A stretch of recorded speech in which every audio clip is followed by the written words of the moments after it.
I will call to order the August 12th meeting of the Village of Wesley Chapel Council. If you will rise and join me for the Pledge of Allegiance. I pledge allegiance to the flag of the United States of America and to the republic for which it stands, one nation, under God, indivisible, with liberty and justice for all. Please remain standing and pray with me. Lord God, it says in your word in Psalms to open our eyes so that we can see the wonderful things in your law. Lord, your law brings us delight because it's the core of your being, Lord, and we thank you for your law. We thank you for your provisions. We thank you for your protection and for your blessings. Lord, we thank you for our country and for Wesley Chapel. And Lord, in all that we do tonight, we pray that we do it in a way that would only bring honor and glory to you. We pray in your name, Jesus. Amen. All right, that leads us to public comments. We have 3 people signed up for public comments today. If you will approach the dais and state your name and address for the record. The first public speaker is Trevor Tompkins. Having to lead this thing off, I don't know if I was prepared. Oh, you got to stand right there. Sorry. Yeah. And just state your name and address for the record. Trevor Tompkins, 1001 Mayflower Trail. Yep. So just coming today, spoke with Kathy, Amy, just met Emily, been in correspondence with Vaughn, and briefly with Bonnie, though we're trying to find some time to speak in more detail. The issue that we're experiencing is just a tremendous amount of flooding within both my property as well as my neighbors' properties and other folks that own parcels of land within our small developments that haven't yet been built on. It is in a floodplain, so totally understand that the chances of eliminating flooding in August 12th, Council Meeting 2024. So we're just seeking some sort of resolution sooner rather than later, because I know it's to the point where we're one hurricane away from all of us suffering potentially devastating damages. And I do understand that there's watershed analyses ongoing currently.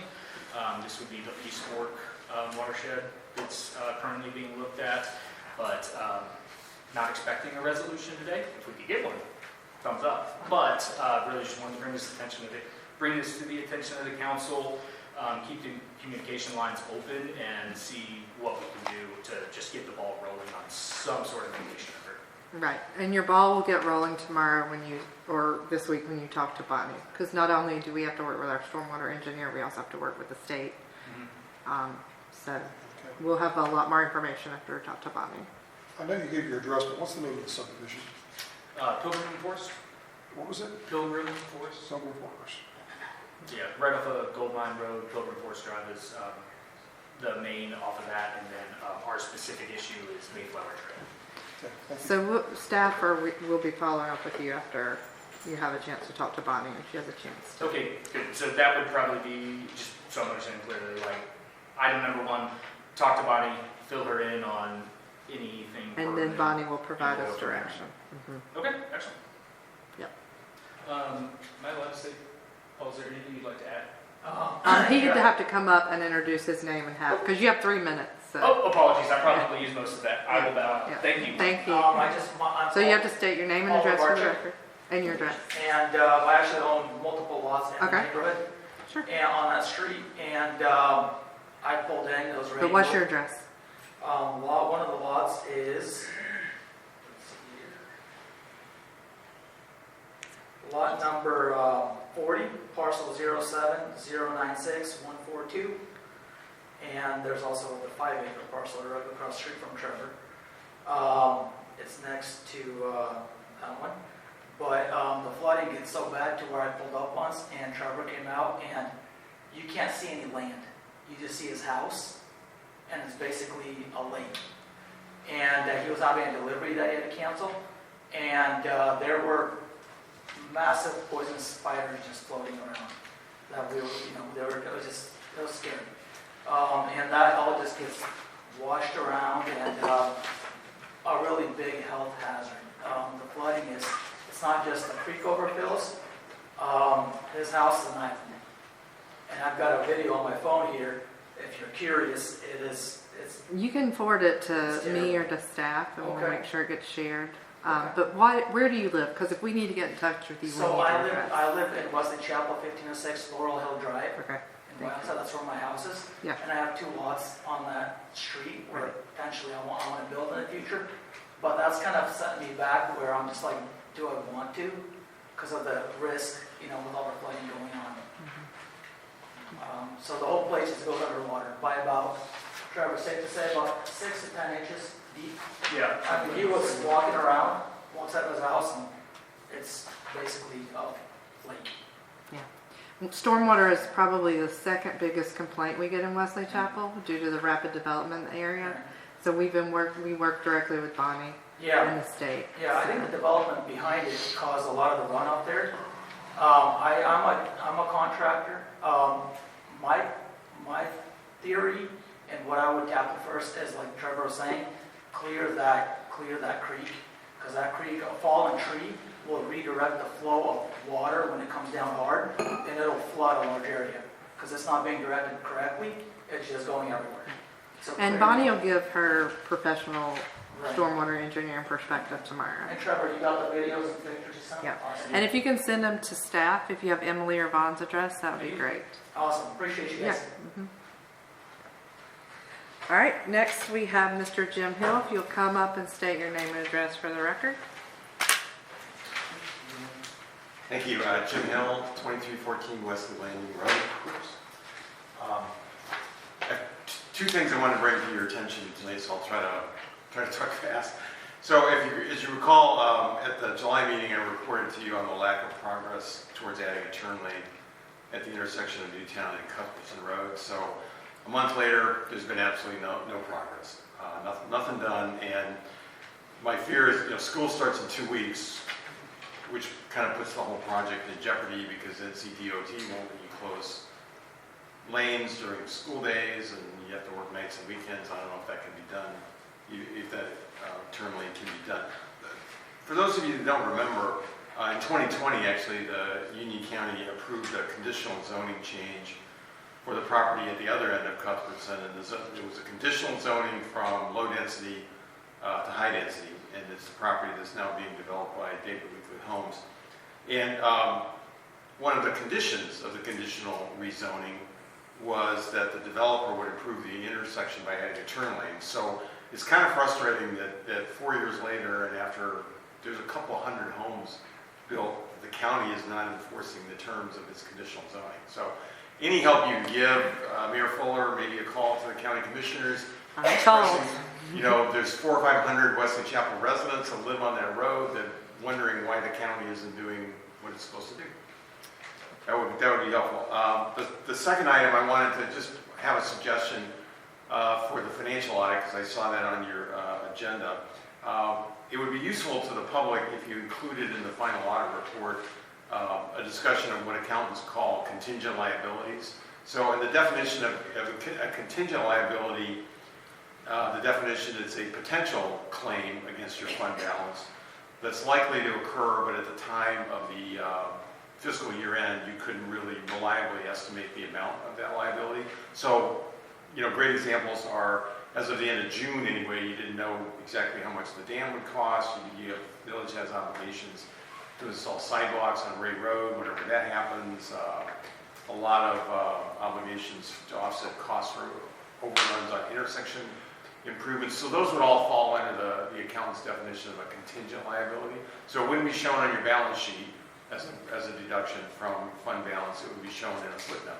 And there actually, I looked at last year's audit report, and there's a footnote for what it's called claims judgment and contingent liabilities, but there was nothing listed in it. So I think that would be helpful for the public, and it would certainly shut me up as to why the village has such a seemingly large unassigned fund balance. And the reason is some of it is attributable. Well, I hope you to stay the- around to for the- some to discussion. the- We're going to have a little bit. Too. So it's just a suggestion for the audit to I don't know that you would have to update your audit contract because an auditor should do that anyway. So it's just a suggestion, but I noticed it was not in there last year, and I think it's something that should be. All right. Thank you, Mr. Hill. All right, and next we have Mr. Joel Down. If you will come to the podium and state your name and address for the record, please.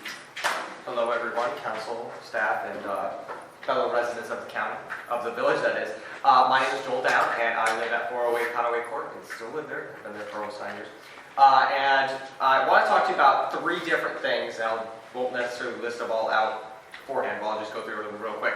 The first is regarding the new proposed events committee that will be talked about tonight.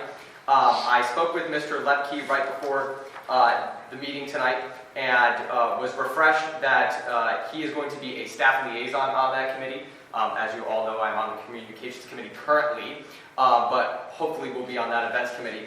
So one proposal that I would like to make to that committee, for that committee and its charter, is I would request that the committee be able to choose the chairperson and vice chairperson of the committee. I feel that would bring a bit of independence to the committee and allow us to make some more individual decisions within the committee. No offense to any of you that have made any of those appointments, but that is something that I would think would be better for the committee.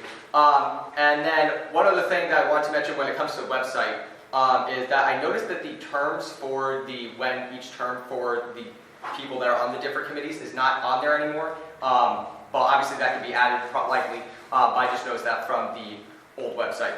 And the main thing that I want to come up here to talk about is about the bids for the technological things that hopefully will come in here sooner rather than later. I went through all 4 bids and the 3 companies that presented their bids to you guys. And I want to go in them in order of most expensive to least expensive, since that's how I went through them. Clarification, bids yes. for what? The video and audio systems that are supposed to be in here. Thank you. Yes, you're welcome. I will preface that although I'm not an expert in this area, I have worked with churches for almost 10 years operating different technical equipment, and so do know a little bit about this, but I am not an expert. The first was Palmetto Audio and Video LLC. I first want to mention that it seems overly priced due to the other bids that I've seen, including from Wellington, which I pulled today, at over $31,000. It seems a bit of an overkill, personally to me, and it seems to have a lot of useless stuff in my unprofessional opinion. I will note that they did quote for the monitors at almost $7,000, while XL Media, the screens that they proposed for you guys was only $1,800 for all you guys. Additionally, with XL Media, both of their bids looked cheaper and more reasonable than the one for Palmetto Audio and Video. I do think that the monitor bid would be better for you all, although it is slightly more expensive, as a 43-inch TV all the way back there probably wouldn't do too well, and as we all know, our eyesight is not getting better as we age, as I am doing as well. And then the third company was More Audio Design, and it is the cheapest bid at under $20,000. Although the bid is simple, it appears too simple for the bid. In other words, it seems overpriced for what you're getting. And 3 things stood out to me in particular when I looked at their bid. One was the TV was a overkill, I would say. It is 85 inches, which could be big enough in the back of the room, but it is a 4K TV. This is not a sports bar. This is not a movie theater. Most things that are shown is just simple slide presentations and maybe a few videos. It is extremely unlikely that most of the media presented will be in 4K quality, and HD would likely be suffice. The second is the TV cart that is presented in their bid. Although it may seem nice to someone who is maybe renting the space, I think it would be more likely to get damage to the television that would be associated with that, and that it would be better if it was stationary in the air and out of the way. The third and final thing I want to mention from that bid is the audio mixer. It appears that they are suggesting to go with 2 separate audio mixers in their bid, which doesn't necessarily make a lot of sense to me, as I feel like it would make it more difficult for whoever is managing that at this certain time. And additionally, with XL Medias, they had one that was all together and on an iPad and things like that. Personally, overall, I would suggest the $21,000 bid from XL Media due to the value that they offer at the price point along with the monitors, and additionally Weddington went with them in their bid, in their project that they did, which I also have that bid if you want that at all. But that concludes my comments. Thank you. Thank you, Joe. You should run for Congress. You will. You will. Just And that's just the beginning. All right, so additions, deletions, and adoption of agenda. Does the council have anything they need to add or remove from the agenda? I'd like to pull from the consent agenda, talking specifically consent. No, the whole agenda. Okay. I'd like to move from the consent agenda, item C and F, move them into item 5, make them 5B and C. Just have a couple quick clarifications on those two items. So We wait, can't discuss them unless C and they're- F, C and F. okay? And we'll make them item 5A. And to channel what I'm sure some of the people in the audience, are we going to have an update under planning comments? Because you said you had some information. It on- is actually under, David requested the new item for infrastructure and development updates, which is agenda item 12. And Okay, I so will we're sticking be with that. sharing some information about the intersection of NC 84 and Potter and the amount of money we need to come up with. All right, thank you. That's all. All right, anybody else? All right, so I'd entertain a motion to approve the agenda with the modification of moving consent C and F to 5A. So motion. I'll second. All in favor? Okay. All right, so that moves us to the consent agenda. Do I have a motion to approve with the omission of C and F? So motion. All right, Second. all in favor? Unanimous? All right, so Mike, what is your question regarding the audit contract? Is it with the same company we've used in the past? We cannot find anybody else who wants to do our audit. That was my own It is question. a very small amount of money. Just wanted to see if it was the same company. How many people have we reached out to, Kathy? Like, I reached out 5 or 6, and that's why the NCLN is going to be. Don't have any problems with the audit, I just didn't know if it was the same company or not. I know it's best practice to change, but ours is so small, most big companies don't want to have anything to do with it. And we've never had a problem with our audit, so I just wanted to clarify that it was the same company we used in the past. Yep, so do I have a motion to approve the audit contract for fiscal year 24-25? So motion. Is there a second? Second. Any further discussion?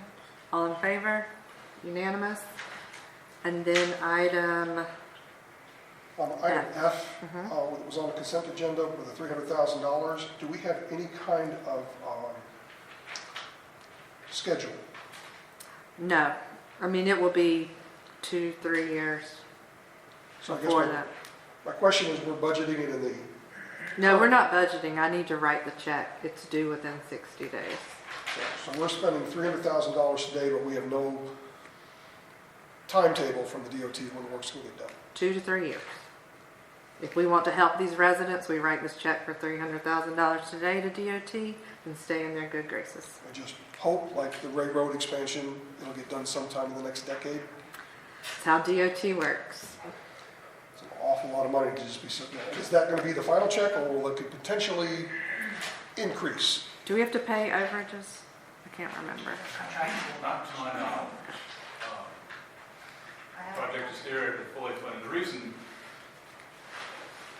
they're going to be spending money on the project this fall as they design it, and It's already been designed, we've been looking at the Well, designs for almost 5 years. it's been conceptually designed. This is the part where this is where this pipe is, and this pipe goes, and this piece of electric wire, and here's what we need to move.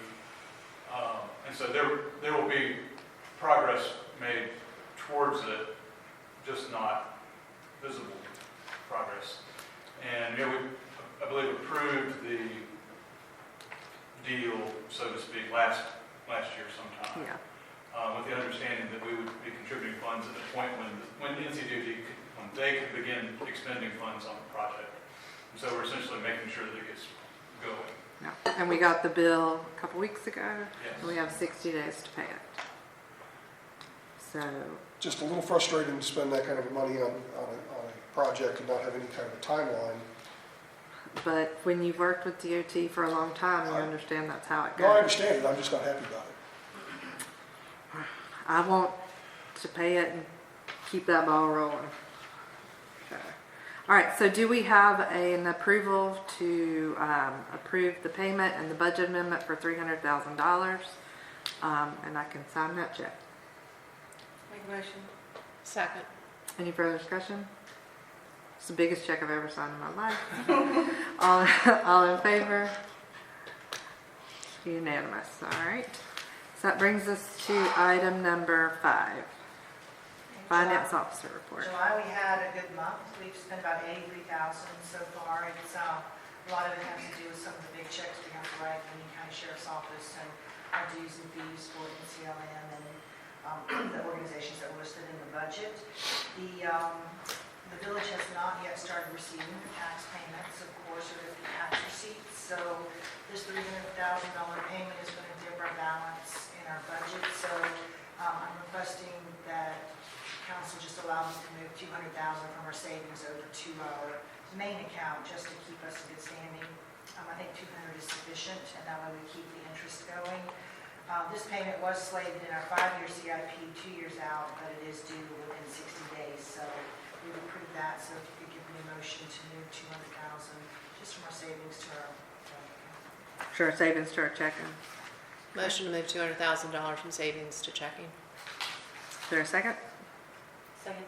Any further questions? All in favor? Unanimous?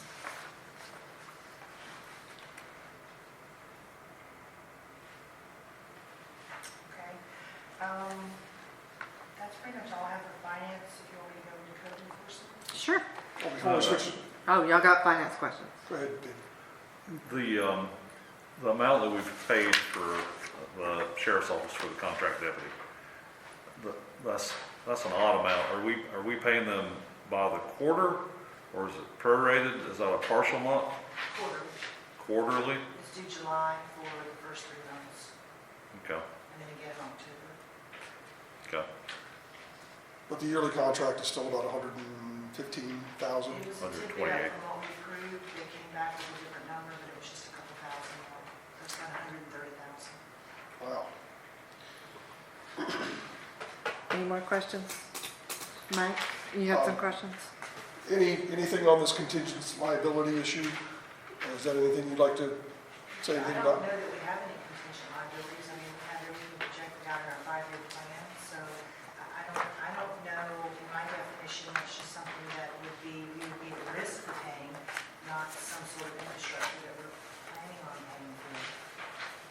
Just wanted to give you the opportunity to, I mean, I'm always appreciative of the comments, but that's not my understanding of how that's used, but I can always ask our auditor and see what she says. all right, thank you for clarifying that. And I'm always good for information, so thank you, Jen. Can I move to code enforcement? Sure. All right, so code enforcement, we reported that we cited 10 people and we only had to go out and clean up one person's property. So since then, we've been getting complaints on other issues like just debris in the yard, grass too high, a lot of cars. So Amy and I have written 12 code enforcement letters. They were not mean, they were not like overly nice, they just pretty much stated the facts. And then as people called and we talked to them, so today I went out and visited one that we had gotten 3 or 4 complaints on, and it turns out that the residents are kind of just being mean, the people that are complaining. So her yard was fairly much in order, except for just a little bit of debris in the corner, so she's going to get someone to pick that up and clean it up, and it was just a very nice meeting. She was nervous, but I just let her know that it was okay. And so Amy and I are just working slowly as council good with that. One clarification for those who don't know, we only get into these when they're reported. We don't go patrolling for violations. We only deal with what gets reported to us. We do what's reported to us, but in the process, if we see things like one house had a washing machine sitting out on its side yard, so we made a note, and yes, we sent them a letter per our council meeting. The last council meeting, council was okay with us looking for those things. We're not just going all over the city looking for things. If we see obvious things on the way to a complaint, then we jot the address and look at it. Okay. The majority of the new complaints, were they from the same neighborhood where we cleaned up a lot of the properties? We had one from Hunters Point and one from, was it Filer or Plymouth? Adelaide Estates. Adelaide Estates.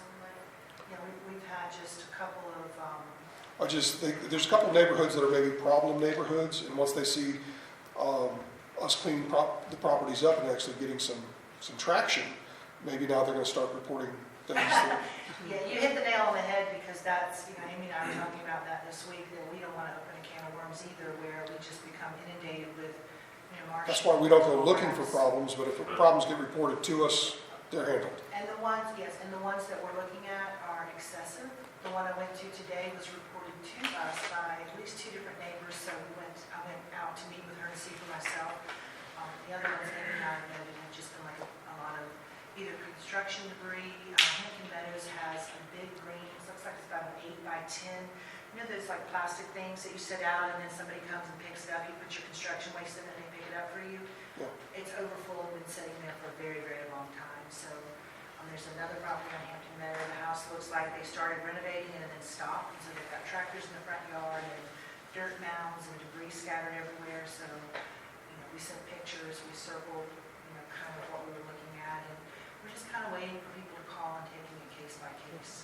Friendly, firm, until we kind of see what the situation is. And then, we make suggestions and move on. If it's serious, then we tell them we've got to clean it up. If it's not so serious, we make suggestions and move on. We need to be careful and make sure for these subdivisions that have HOAs that they're going through their HOA before they come to us, in my opinion.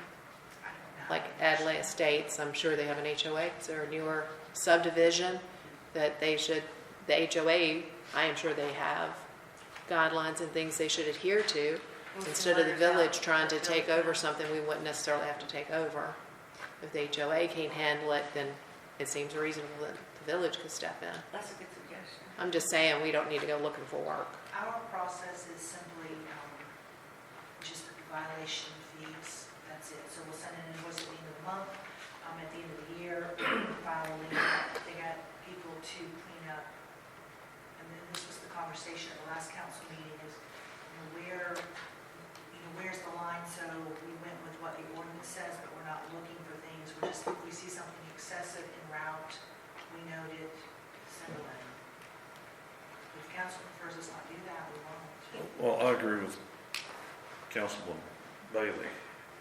I think the HOA should have an interest in this. Yeah. And I think we need to exercise that route before we as a municipality gets involved.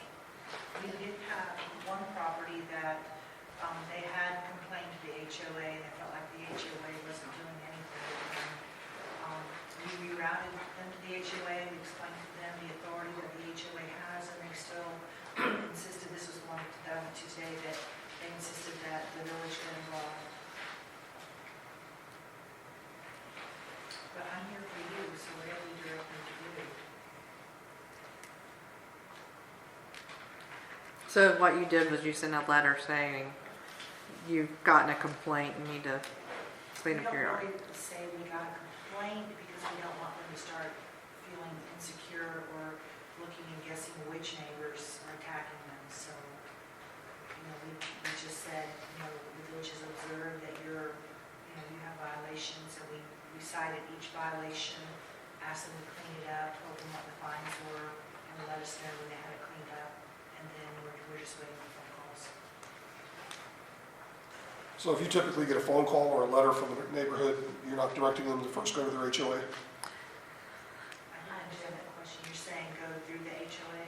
No, I mean, if I call you up and say, hey, my neighbor's got a lawnmower that's been sitting in this front yard for the last 6 months, can you get it cleaned up? I think what we're trying to say is your response should be first and foremost, contact your HOA before we as a council get involved. But she did. This guy, I think he was on the HOA board, right? Okay.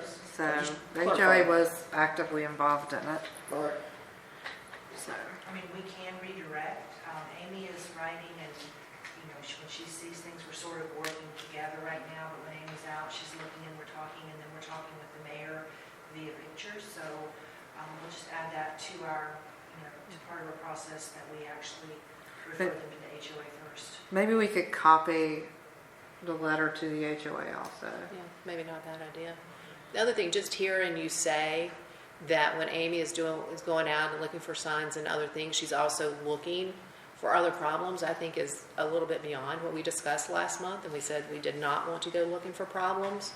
Because if you're looking for signs, you're going to cover a great deal of territory. But like, yes, you go to this house and you know the house next door is just as bad, well, yes, please take action. But just the way you said that just sounds like we're actively going out and inspecting the village to find problems. That's not what we're doing. If we go to look at a property where we've had complaints and we see something along the way that stands out, this is a big village. We don't have time to tell people to cut the grass. So if we see something and then we bring it back and we went over it with the mayor, talk with her, and we are following what the mayor and the council want us to do. If you want us to do something different, we are happy to do that. I will say we've made more progress with code enforcement than we have in a long time. Absolutely. Not debating that, but also I can foresee this, if we keep going at this rate and we're gonna start finding things, the more things you find, the more you look for stuff, the more things you find. Then when you find more things, now you need more staff, now it's more money, and it just snowballs into itself to where we'll end up the whole code enforcement department just because we're out looking. And So I'm that's just what- saying that, Well, that's what we've discussed too, is we don't want to create a situation where we have that. So, yes, thank you. And remind me again, how often is the sign sweep being done through the village? I can't understand you, sir. The sign sweeps Oh, the sign sweeps? He for does the that illegal every signs? Every 2 weeks. Every 2 weeks. Do we make note of the companies and call them and say, hey, we got your signs, or don't put your signs back out, or? Are you doing that? I did today, 'cause so many come up this weekend, even on the streets near our house. Yeah. And I pulled some myself, but. I mean, the first time they can say, oh, we didn't know that there's an ordinance against that, putting out those signs, but if they continually habitually do it, Well, we tried initially calling everybody, but some people didn't care, some responded. taking the signs that Since they, he's been pulling them, I'm not aware that we've been trying to give them back to people. If people call, we do. but I want to make sure people know that, hey, your sign didn't just disappear. We took it, and you're not supposed to put it there. So, Would you like us to call everybody who's signing pick up? Well, I think we do call the people who have like a lot of signs, right? But like one off yeah, like a. power like- washing like- sign. Yeah, that's fine, but we've had habitual people abusing that I'd like to see, at least, give a phone call, say, hey, just a reminder, don't put your signs back up, we're gonna keep taking them down, and you don't have a permit to do this, nor can you get a permit to do this. So habitual offenders will keep sending that letter too. I don't want them to think that just their signs are disappearing, I want them to know we're taking them. Okay. Can you keep a record of people? Okay. All right, any code enforcement questions before we keep going? All right, so that brings us to the Parks and Recreation Department update with Mr. Lepke. So the two main topics at the last Parks and Rec meeting were the new committee. Provided the mayor with the notes, the feedback from that you got, I know it was distributed to all you guys. I'm glad to see most of those things have made it in this document, so I won't belabor that point because you've already got it covered and it's only been delivered. The other topic of discussion was movie night coming up in September. They selected the movie The Jungle Book. I love that movie. Which the one? original one. the cartoon? Yeah, the original cartoon one. It's going to be here at the town hall. I will be in the UK, but I'll make sure Amy and the committee have everything they need. For that event, we don't have a budget total yet, but the expectation is it's going to be less than the $1,500 that was budgeted for that event. So I'm asking council for the okay to go up to $1,500. I expect it to be less. Amy's still working on prices for some of the stuff. It'll be popcorn, glow bracelets, bubbles, batteries, a couple of yard games for the kids to play during the event. Question, is this being done through the county, or is this an independent company? It's the county. Okay, I just want to clarify that, because I'm not sure everybody else knew that. Yeah, it is. Make a motion to allow the committee to spend up to $1,500 for the September movie night event. Is there a second? That was already approved. No, We have a $5,000 budget. It's in the budget. So we decided they didn't have to come back and ask for approval, right? Okay. Okay. Rescind your Rescind motion. the budget. I want. Rescind the motion.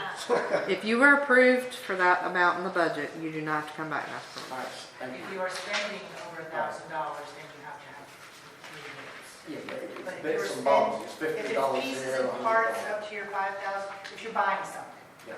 If you're buying a big bubble machine that costs $1,200, No. then you need to come before the council to get approved to buy that with quotes. Yeah, no, we're not. So, all right, great. So at the park, where should I start? First of all, the parking lot needs painting, the lines. I measured all the lines, figured out we got 461 square feet needs painting. I priced the paint based on the coverage for traffic paint. Buying the paint alone is going to cost like $700. So I went out and got a quote from a local company, $849 to do it all for us. So I think it's crazy to try and save $150 for a DIY job when we can get a professional lining company to come and reline the crosswalks, the parking spaces, the hash marked areas. So $849 from an existing budget line. I'm not asking for anything that isn't already in the budget, but I'd like just to go ahead to get the parking lot restriped. When was it last done? About 3 years ago, 4 years ago. I remember it, but I don't remember when. I remember us doing it. I don't remember when. We resealed the blacktop. I'm not doing that this time. I'm just doing the lines. It was pandemic maybe that we did it. Maybe. Yeah. Because it was We were quiet in in the the park, park. yeah. All right, Sounds wonderful, we John. did the repair on the playground, which you guys approved last time. When he cut the rubber away, there was a 6-inch void where it was going down. I was afraid some little kids are going to get their foot stuck in there and trapped. So they cut out, made it like a nice flower shape, repacked the gravel underneath, filled the 6-inch void, fixed the surface, looked beautiful. And then while I was closed for that repair, while the playground was closed, I power washed all the equipment. It looks way better now. Power washed the surface in the playground. One thing great, I found out that we contracted this through the original company, playground company, Carolina Recreation. The people who showed up were a subcontractor they hired from Charlotte. So now I can cut out the middleman on any future one. The thing I like about this company, they recycle rubber tires themselves. They grind everything up and they produce their own rubber mulch and all this kind of stuff. I talked to him about an issue we have with the topography above the playground. It slopes. We do have a drain installed, but under a heavy deluge, it doesn't all drain through, and we end up washing mulch onto the playground. I'm not so much concerned about the mulch, because I can just get the blower out after every rainfall and blow the big pieces away. I'm concerned about the fines, because that playground surface is porous, and that stuff is getting in the pores with the clay, and I think eventually we're going to end up clogging it. It's like a big sponge. A solution this company from Charlotte suggested, they manufacture edging that looks like stone-faced bricks. The 4-inch for one layer. But it's made out of rubber. It's made out of recycled tire rubber. They actually melt it down and produce these things. It's got like a nice stone face on it. However, it ain't cheap. It's $17 a linear foot. Installed? Installed. If we did just the top edge only, the uphill edge, it'd be $2,227 plus tax. That would come out of an existing budget line, structural repairs, one of those lines. I work with Kathy, the best line. If we did the whole playground, it'd be $4,760. I'm not suggesting we do that because I just want to solve the problem of the fines going into there. Because it's over $1,000, I don't know if we can get 3 bids because these guys manufacture this edging. I'm sure there are other people who might do it. So if they sell these bricks to somebody else, they're just going to mark them up anyways. We don't need a service quote, that's service, we don't really need a quote to do that, that's a specific service. product for it. All right, so it'd be 2,227 plus tax. So, yeah, question. Would it go up to the fence or be further out? Like, are the No. kids gonna be playing on it? It'll go at the edge of the mulch where the rubber surface starts. Okay, Inside the fence. okay, Inside the fence, okay. and then I'll backfill it to 2 inches below the edge with mulch. I've Okay. already got the mulch and I can just drive it with a tractor and rake it out. I see it. But, yeah, it'll stop the fines and hopefully the mulch washing into the playground. What's the difference in that material for the stone wall and the material that's on the ground in the playground? They're both rubber. One's porous, one is not. Well, I'm just asking, but same certification, same type of things, because I'm thinking, I'm not a fan of rubber mulch and other things, I think it's a pollutant. These So that's are- why I'm asking, is like, are these they are the same bricks. material?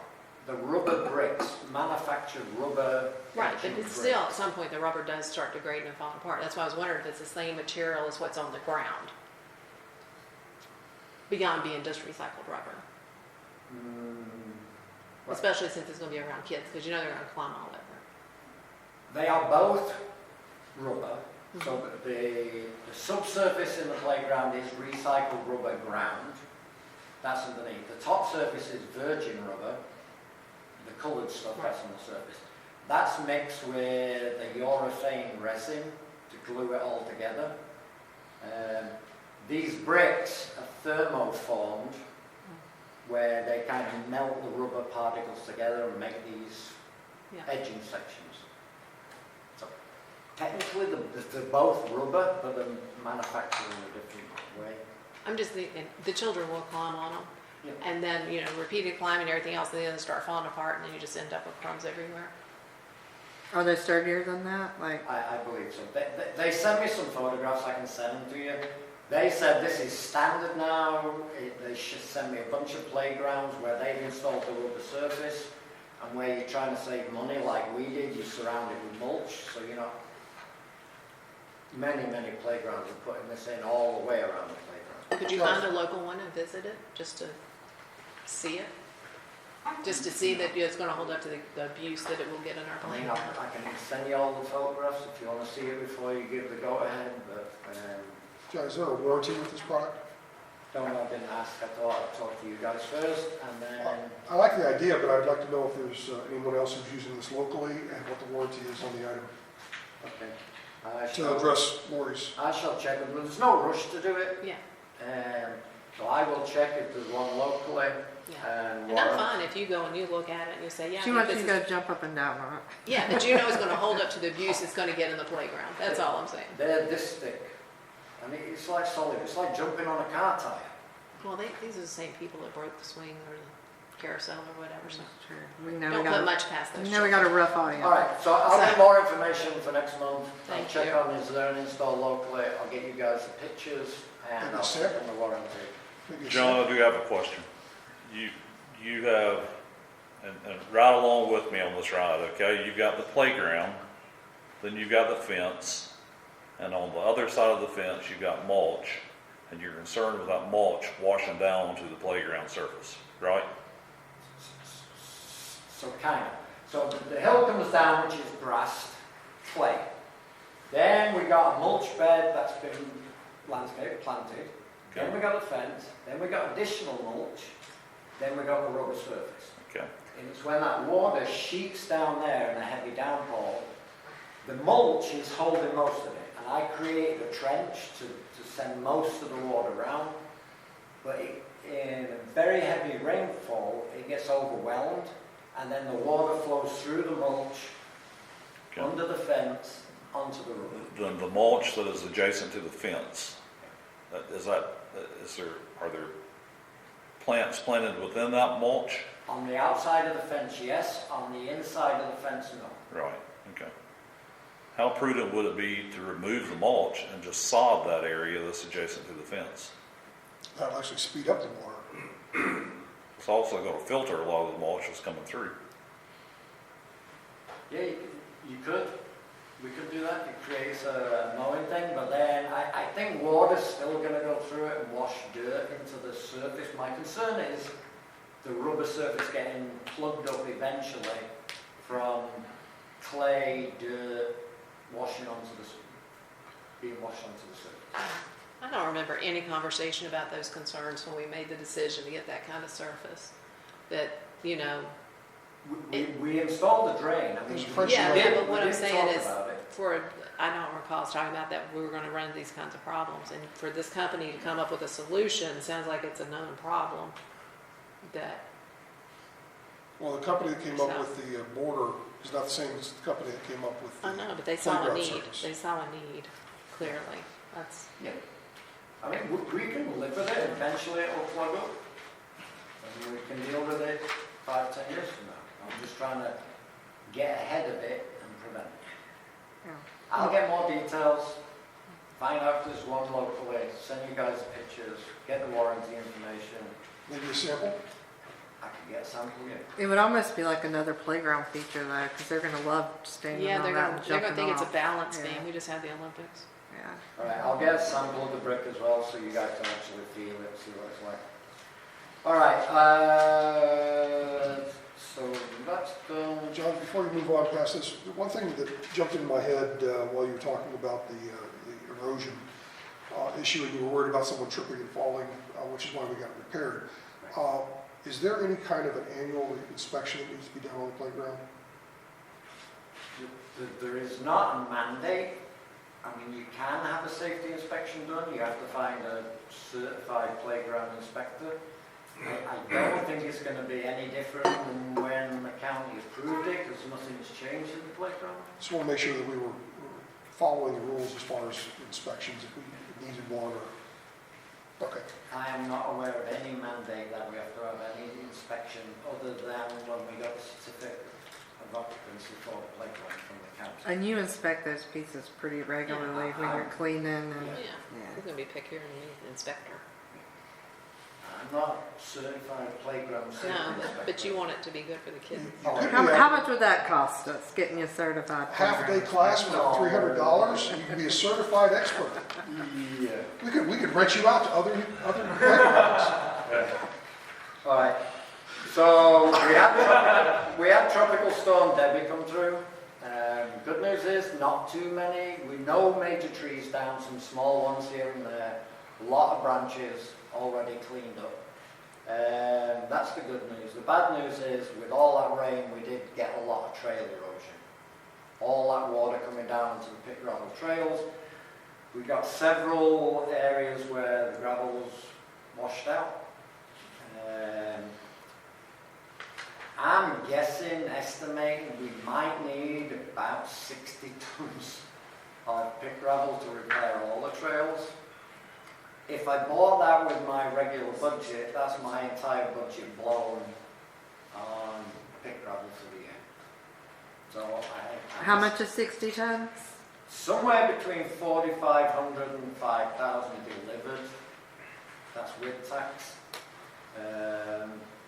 So since it was a state of emergency, I'm wondering if council would consider moving funds from contingency to cover the pit gravel to repair the trails from the storm, so I don't blow my entire budget on fixing the storm damage. And you think the repair, if we took, would keep that area good for a while? Until the next Till the Debbie next comes storm. through. It's every single heavy rainstorm, I have to execute trail repairs. Right. You get a gully, and like the bad area near the dog park, I've redirected the water, I regraded it, and I redirected the water to help minimize the washout. And also on the uphill sides of the trails, I've been using free wood chips to slow that water down before it hits the ground. Yeah, keep in mind, everything runs toward the pond. Yeah. I mean, Well, and I think we all know how frugal you are with your park dollars. So I would be inclined to take it out of contingency and give John what he needs. But maybe next year we might need to put a state of like some kind of emergency storm. If it is Repair happening line as item. often as you say it happens, like if it's happening like every time it rains, it sounds like it just needs to be a standard budget line item. Right, and Not an normally, emergency budget item, but just a standard gravel Normally- replacement normally line I item. plan for a truckload a year of pit gravel for exactly that. Yeah. But I've used up the stock I had, and now it's like, But if we make it a separate line item, it leaves the rest of your budget for your other stuff. I might be able to get away with 40 tons, but I'm thinking it's 60 tons. Well, quite a couple questions. One, would you get it all delivered at once, or would you have it done in stages? I'd probably have it done in 4 or 5 deliveries. Because I don't want to put it somewhere where it's difficult to get, so I'm going to use a parking spot or two to store it. So I'll get a truckload delivered, use it, make some repairs. When that's empty, I'll call in another truckload, use that, and then work my way around the park repairing it. But aren't most of the washout areas on the other side of the pond, you could use it, put it by the service drive? We've dumped I gravel could there put some once. there, yeah, I know. It's closer to the job site too. It's closer to where you're gonna need it. So, mean, there's I hate washout. taking up parking spaces because we have such few parking spaces.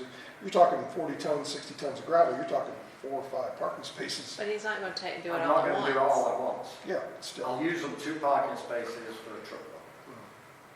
I'd rather see you use the service drive, which is gonna be closer to where you're gonna need it anyway, but That's what I'll makes leave that up to you, John. Make it easy on yourself. You just consider that, is all I would say. I have a question. We're in the middle of hurricane season. It doesn't end till the end of November. And there's 4 hurricanes out there right now around the country that are doing their thing. And we're not even halfway through the season yet. Should we wait until hurricane season's over to start making repairs? Some you got no choice, because I think they're a trip hazard. Some of these gullies are this deep, Okay. that's been washed out. I don't want somebody tripping over it, breaking their neck. That'll cost more than You guys on the $4,000 street. worth of pit gravel. I just hate to see you do all that work and then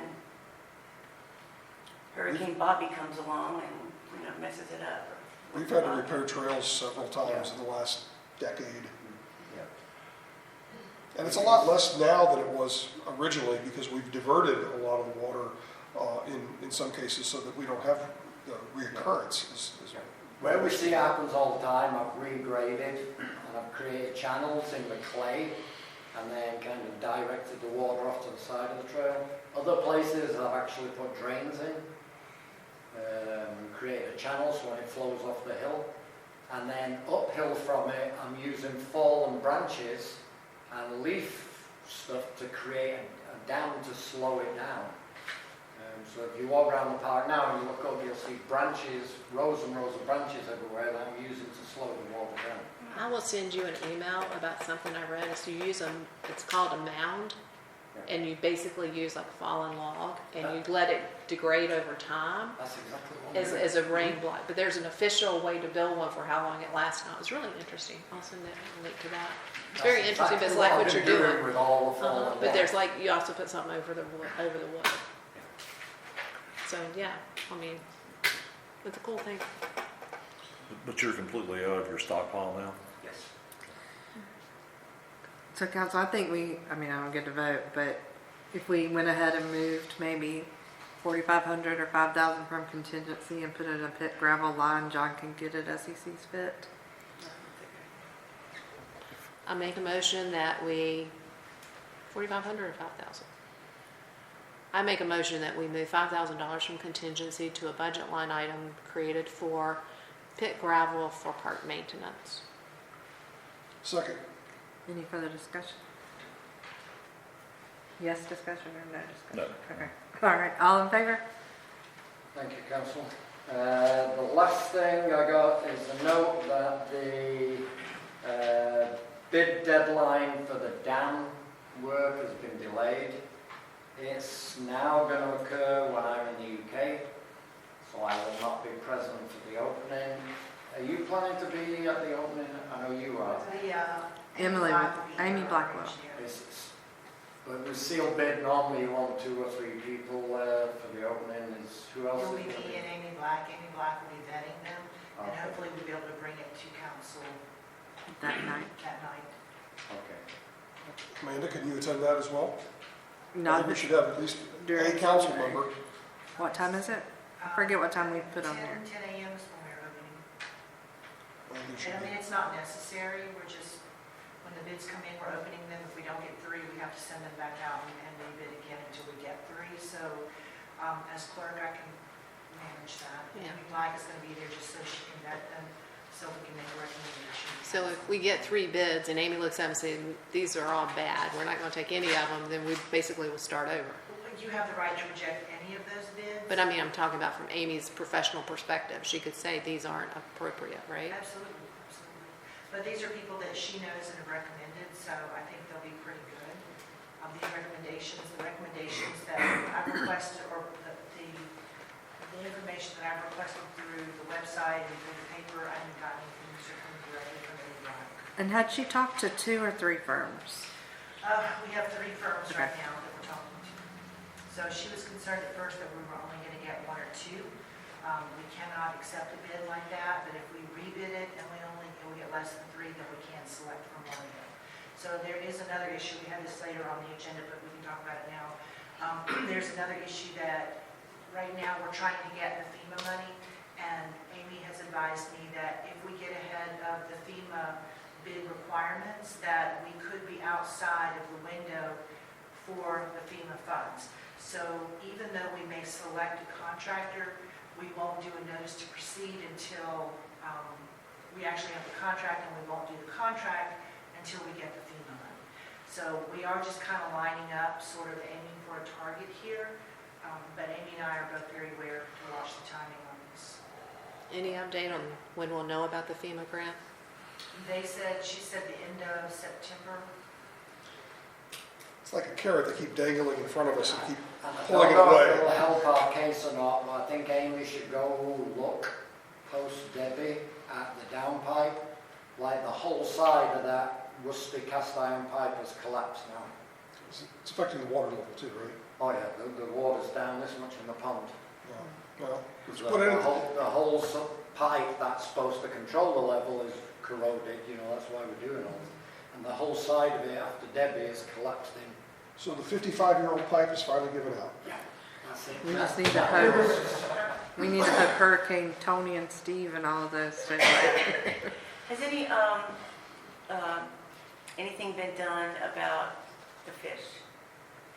Amy talked a little bit about the fish. She said that the right end of the pond is too shallow, but they're still talking with, when we get our bid, we'll be able to talk a little bit more about that. She said that right now it just looks shallow, and she said they're talking about discussions about maybe transporting the fish. I don't know the details of that, but there are no decisions as of yet. NC Wildlife said you can't move the fish because they're concerned if there's any disease in our pond, we scoop them up and we transfer that to another pond.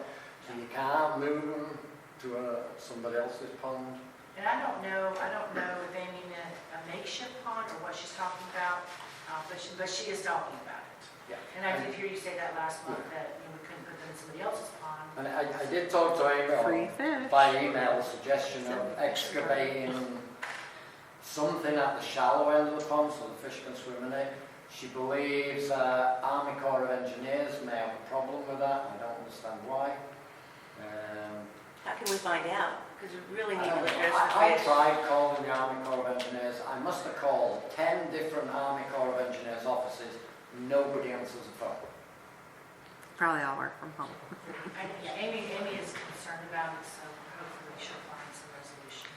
I tried the Raleigh office, the Asheville office, every office. Nobody picks up the phone. Do you think the forester, urban forester, would have some ideas about that? I mean, that's kind of the woods. I think the worst case is we include in the budget money to restock the pond with mature fish. Yeah, but what are you going to do with all those stinky fish when the pond's gone and you just have dead fish flapping Just around? cover them up with mud. That's why I said have a fishing tournament beforehand. All you can catch. Ours With a would be net kinda by hand, smelly who for a cares? while. Yeah. I was thinking of fish fry. And a turtle bog. You know what they call a turtle race. Race on. So, All right, any other questions? any further questions for John? Thank you, council. All right, thank you, John. Are you leaving? Okay, because I have something for you later. A favor to ask you to do. All right, so that brings us to the Communication Committee report. Ms. Bledsoe? We had our last meeting of the Communications Committee in July, and I just have to say I have really enjoyed knowing you folks and working with you as a volunteer. Queen Goddess of Volunteers right there is Chris. So anyway, I just want to, and of course we've got our brainstorm back there. Anyway, talented bunch of people. I look forward to working with another future things. This year's elementary school art winners, there's two. There were three, but the one child kept his winning work. So we had two to frame. They have been framed, and I have to go pick them up. So that's done. I spoke with Brandon, our deputy, about doing a community meeting, and the things that we had talked about, community conversations. And so we have scheduled September 17th at 6:30, and he will come and speak, and I'm going to do some promos and stuff like that, but he's going to come and speak on Wesley Chapel's crime, how it compares here to other municipalities, what's our most dangerous intersections, number of accidents, what's the most serious threat to Wesley Chapel residents as far as whatever, what's the most, So he's looking forward to that. I think that'll be good, and we'll just do it here, and it won't be a council night. It's on a Tuesday. So, but anyway, that's the first of our community conversations. It's exciting. Yeah. And Joel came up with that name, by the way. Nice job, Joel. And maybe we can also advertise National Night Out then, because it'll be bumping right up to our National Night event on, Amy, is it October 1st? October 1st, yes. And a lot of towns here, France last week, they're going to be October 1st. There's going to be some competition. Yes. So maybe we can make sure we mention that and try to recruit attendance. And that's all, Madam Mayor. Okay. Any questions for Ms. Bledsoe? Okay. That takes us to the committee consideration. So I forwarded John's notes from the from the Parks and Rec Committee meeting with their concerns. Kathy helped. Kathy has kind of reorganized it today, so it makes a little more sense logically. But I thought we could just go through it so everybody could hear what we're thinking about doing,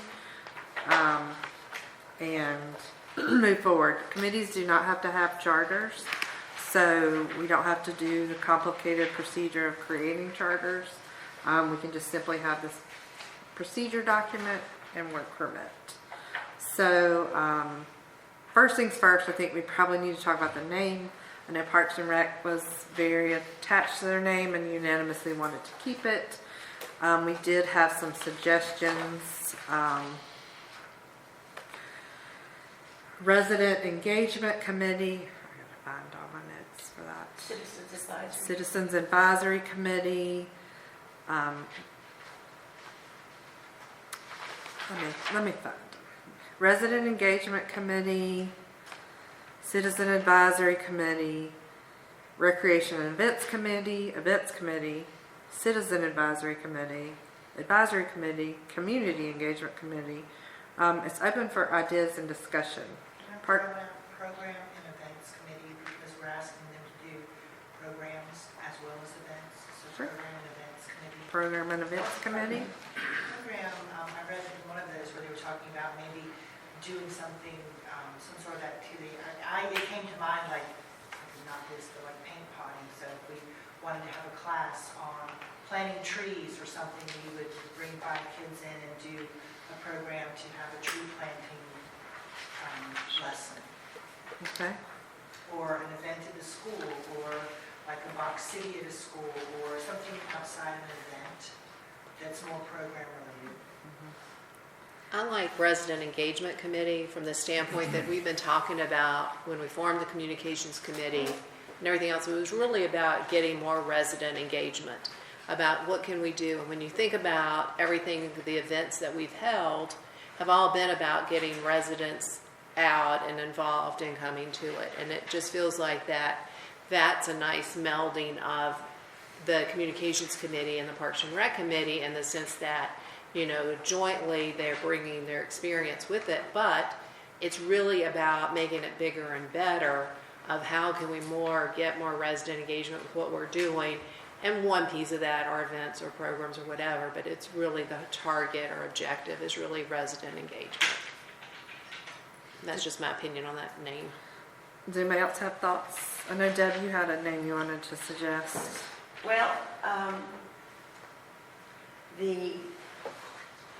one of the things I was thinking of was,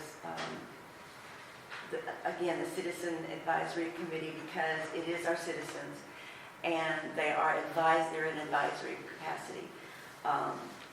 And it's on a scope of things. I mean, it's not just on events and things. So that's why I'm kind of leaning away from events committee, although that's a good name, but it's just, this is an advisory committee, so I think that should be in there. And I don't know, resident engagement committee, that doesn't give me a firm picture. When I think of that, resident engagement committee, I see people going out trying to go door to door and say, come and... No, I think of engagement, and maybe it's from my corporate days, is about how do you get people more involved, more engaged in the village, more engaged in the things that are happening, more engaged in the government of it, but basically more involvement or whatever. So that it's really targeted at getting residents more engaged in what's happening in the village. How about just recreation committee? Because whether it's a movie or a national night out, or it's all... Well, if we partner with that Union County program, though, and she comes and does educational events for children, is that It's recreational. recreation? I think recreation, outdoor activities, Yeah. exercise. I agree with Lori with my corporate background. Engagement is something that we're That's a always big deal. striving for, either as a business or as a community. More residents involved. I like the resident engagement committee because it is going to be made up of residents and not people outside of the village. Right. And it's targeted towards the residents of the village. Exactly. It just sounds bizarre. I mean, it really does. And resident engagement committee sounds like you're going out and you're trying to push for people to come and be involved. It doesn't give me a clear picture of. An advisory committee is a committee that advises. They're not going out and trying to get people to come. They're just basically advising John on different things. Well, my issue with advisory is it's just that. It's just advice. Let me give you my opinion. This is my advice. And we actually expect them to do, to actually determine what events, our plans, our programs, our educational efforts, whatever, and then execute them. So it's not just saying, hey, guys, y'all should go do this. It's now them identifying those things and doing them. Well, that's a good point, yeah. So that's my concern with advisory. Yeah. Makes it sound like just purely advisory. I'm also okay with just letting the committee call themselves whatever they want to call themselves. And if it was unanimous that they want to call themselves Parks and Recreation Committee, let them call themselves Park and Recreation Committee. I think it's a council decision since we're writing a new policy and creating a new committee. I'm concerned about keeping parks in the name because we've given all the park stuff to our parks director. I don't want us to think broader than parks. Yeah. There's a village events committee. So if you Google community engagement, it says it's a group of employees who come together this is employee, right? Come together voluntarily to plan and implement activities designed to engage and motivate employees here, but create a positive and productive environment and culture. What is that again? When you talk about community engagement. Community engagement. Yeah. Okay. So plan and implement activities, engage and motivate, positive and productive culture, strengthen the relationship. So apparently it is a thing in the engagement committee. I know, it just sounds odd. Well, everybody marinate on that while we go through the Okay. document, and then we can come back to it after we have read through these pages. So I'm just going to keep everybody in the audience informed, but do it quick. So, history: in August 2024, the village combined the Parks and Recreation Committee with the Communications Committee to form the Blank Committee. Overview: the council has the authority to establish temporary and permanent volunteer committees to involve members of the public and to help carry out the work of village government.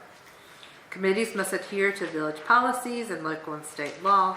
The mayor makes appointments to fill vacant seats for volunteer committees. Question, do you want comments on this as you go, or do you? Yeah, let me get through the section and then we'll go back to the top. Is that okay? Sure.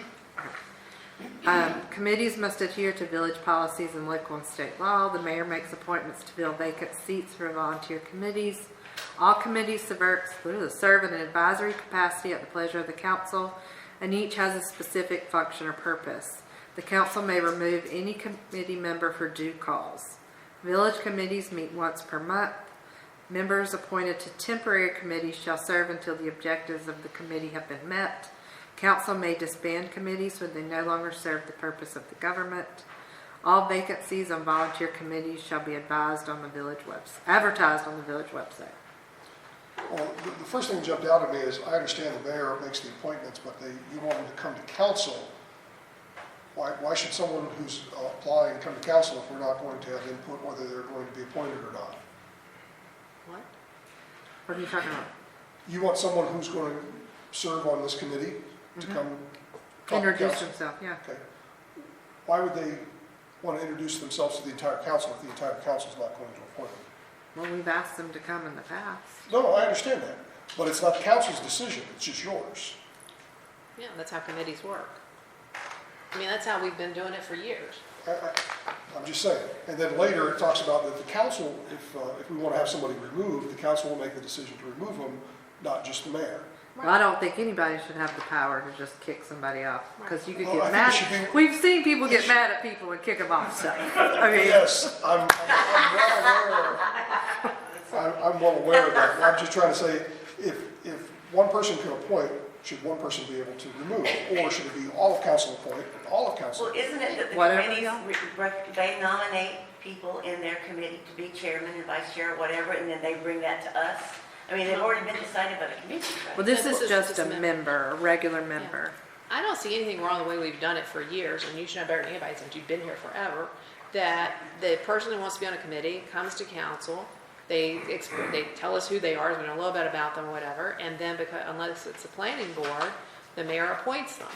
And to the point of not having retribution or just a personality conflict between the mayor and an individual person, That's the whole exactly- council steps in to remove them, should there be a due cause. But just to appoint them, we're gonna all listen to it, and if any of us had objections, we'd say that, but it's ultimately the mayor appointing them, which is the way we have done committees for years. So I don't see any reason to change it, I agree. because it's been working. I don't get to have much fun, guys. Fine. Okay, any more comments on that section? Eligibility. To be considered for appointment to a volunteer committee, individuals must complete an application located on the village website. Applicants may be asked to attend a volunteer committee meeting and a council meeting to introduce themselves prior to appointment. I'm going to stop right there. I don't want to say may be asked. Will be. I think it should say will be asked, because If they can't show up for a meeting, they don't need to be on the committee. Right, because we have asked I think there are currently 2 applications that have been completed, and we've asked them to attend a meeting, and they haven't shown up yet. They were told specifically to wait until after we'd had this meeting Okay. before they came Okay. to a That council makes me meeting. feel a little better. I was like, oh no, we No, can't no, do they anything. were specifically told to wait 60 days. Okay. One of them's here tonight. Yes. Oh, okay. Oh, we have 3 completed applications. Okay. Yes. I didn't know, okay. All They right. were specifically told to wait until after this got worked out. Okay. So applicants will be asked to attend a volunteer committee member, because I think they need to go and introduce themselves and learn a little bit about what the committee's about. Yeah. Incumbents wishing to serve a new term must notify the clerk at least 2 weeks prior to their termination date. The longest-serving alternates shall be appointed first to any vacant seats by the mayor. I didn't think we were going to have alternates since we were going to have 8 members. I mean, 8's a That lot is to true. then add alternates. Yeah, we weren't Yeah. gonna have Just alternates. make one comment, the first part of that paragraph is, the first part of that is general for any and all committees that we might have in the future. And if we have committees that might have alternates, that's where that would apply. So it's kind of like your. But this is your specific general to and this committee. specific. No, it actually says volunteer, the policy says volunteer committee procedure. And then at But the that's very not what the bottom, introduction is going to say. the history part is just the history, but the rest of it should be to any committee that we open. And it can be any way you want, it's just designed. to Well, I think be- that's confusing if we know we're going to have such a big committee and then we don't need alternates and then we think we're going to do that because we don't have a bunch of committees. Then Well, we the reason it comes up is with, you need a quorum, sometimes an alternate will be, just like on planning board. 8 people should Yeah, I not don't have a think we problem need a having a Just, quorum. just say, in the event this committee has alternates, the longest serving shall be appointed. Okay. Or in the event of the only other committee we would have would be, if we go up here at the top and it says temporary committees. Because we know we're going to alter, we just did this and we're like a year and a half ago and we're already editing it. So we know there's going to be change. Okay. So as long as this new committee is not going to have alternates, I'm okay with that because there's 8 people. Yeah. But if there is a committee, if this is going to be a general committee document, but then it needs a title that says that, And I want it's to not clarify. there, then it should say, should a committee have alternates, then the longest serving will be Okay. appointed. So I should think a that's a committee good have, suggestion, Deb. Okay. should a committee have alternates? Okay? In addition, I would like to point out that right now it's Parks and Rec is 7 with 2 alternates, and you're adding in the communications committee. Are we now officially at 8? Yeah. Well, that's what we're proposing. We Okay. haven't decided. Because that's how many people we have. Well, I'm just trying to clarify, it's going to be Parks Director John, Yeah. plus 7 or plus 8? Plus 8. Plus 8, and we're going to get to that. I know it's later in the quorum Yeah. when you start talking about the quorum, but my question was whether it's 7 or 8, because originally it was 7 and now it's 8. I think it's going to be, well, we got to talk about it. Well, Why that's, does there have to be a specific number? I mean, Because you got to know how many seats you have, so you know how many you need to fill or not fill. hence the alternates.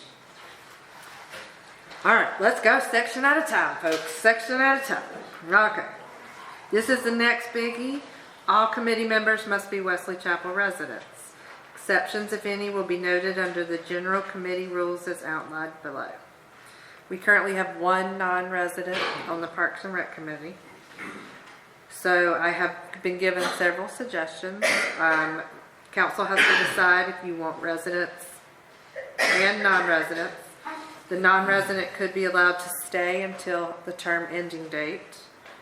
And then after that, there would be no non-residents. But council has to make the decision as to whether or not you want residents or non-residents. And just to give a little history, the reason we have allowed non-residents to serve on the committee before is because we have a lot of great people that live here. And if they're just over a line and they come and use the park on a daily basis or get involved with the community on a regular basis, they're really good people. They have a lot of good skills that can bring their skills to our community. And we say, yeah, but you're not a resident, so go away. But we let them annex in for free. Yeah. And none of They them have a have right to be a voted to. resident. I But you don't, guys, somebody just over the line in Weddington or somebody who's just over the line in one of the other It's- municipalities. our park is for village residents. But we And don't- we are not paying all of our village money to create a community park or a county park or anything else, and therefore it's for our residents, and so our residents should be the ones determining our But- events and everything else. We're trying to increase the engagement of our residents. But because we took part F funds, we have to have the park open to non-residents as well. The park is open to anyone. Well, It doesn't say the committee has well, to. can't people that don't live in Wesley Chapel, can't they continue to come to the meetings? Absolutely. Yeah, So it's just they can't be part of the Decision official making. decision-making, but they can still come to the meeting. They could volunteer at events. Yeah. I mean, there's always room for help. But these people will be determining sometimes where taxpayer dollars go. I mean, I've talked to the non-resident myself, and I've told her, I voted against non-residents on the committee.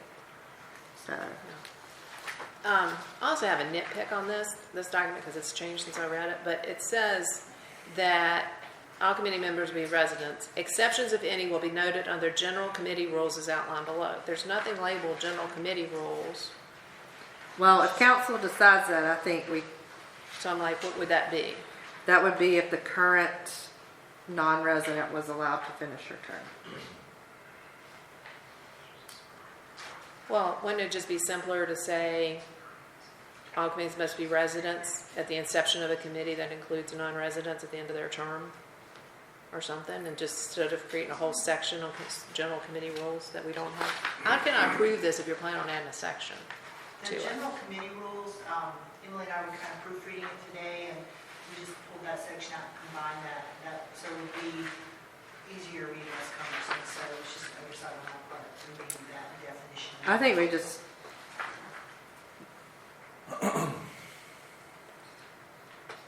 say, can we just say exceptions, if any, will be noted below? Below where? Well, we'd have to add it in. And if you're gonna make exceptions, that means. Right, why not, why bother? Yeah, if you're making Then just- exceptions, that means just no you're exceptions. allowing non-residents to be in Yeah. there. You're allowing the That prospect. leaves it up to the whim of whoever is in charge. Right. So we'll just take that out, and we can just, council can decide if they want the Yeah. one non-resident to finish. They're no problem with finishing their term. Do we know when that term is? When you dissolve the committee, that's pretty much the term.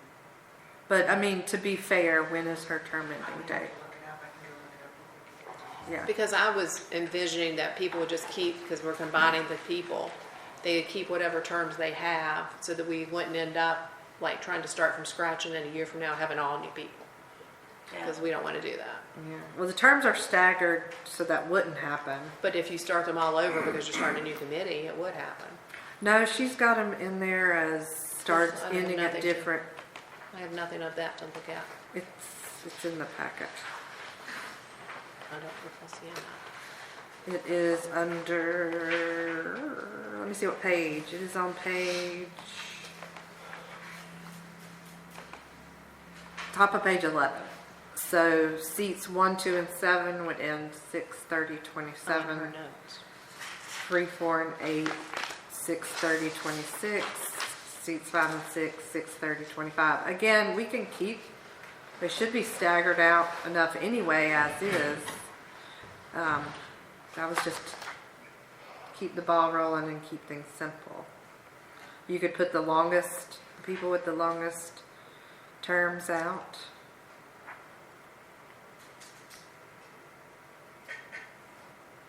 Is that council's decision?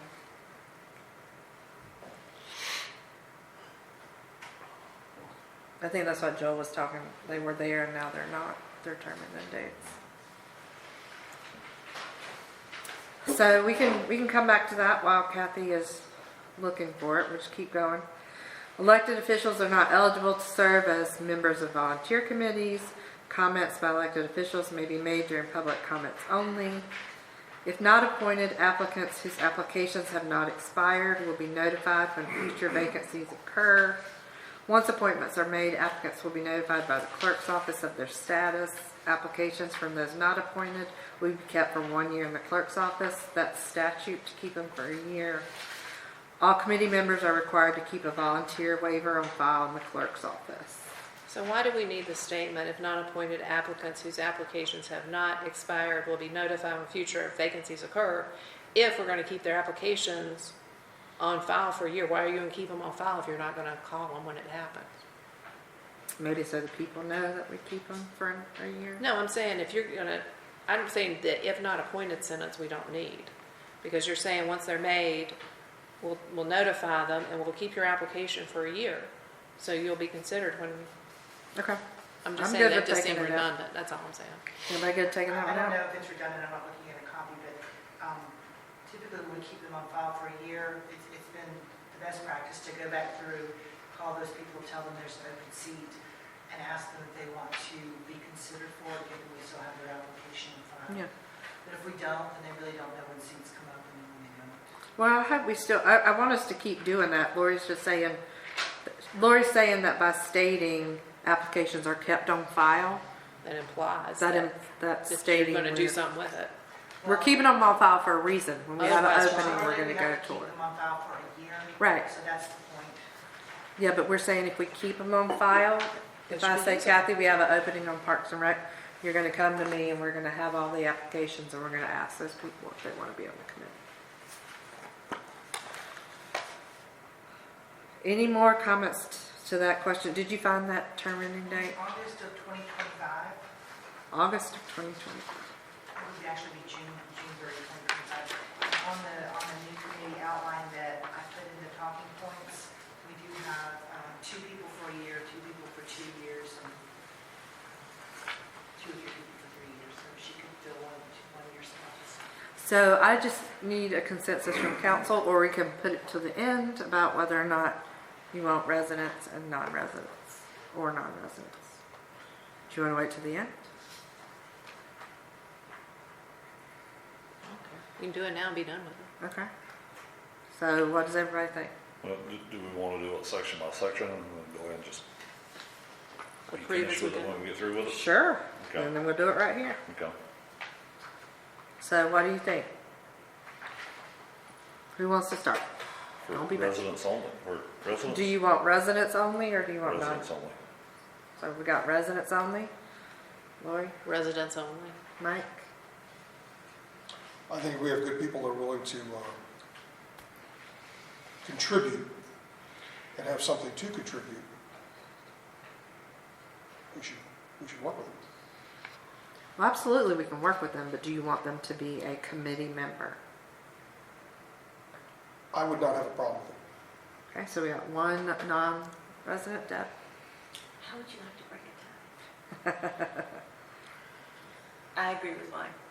I just think if you've got good people that live nearby, they can't help the fact that they're in a donut hole or something, so. But again, going back to the argument, if I'm paying taxes for my park, I don't want someone from Weddington or Marvin or Matthews or Monroe making a decision on how I spend my money as a resident.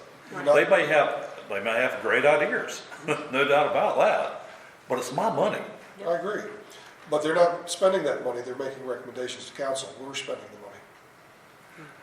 the money. Indirectly, by their recommendations, they're allocating that money to be used. You're right, it's still our decision as council, but we're working off of their recommendations. Right.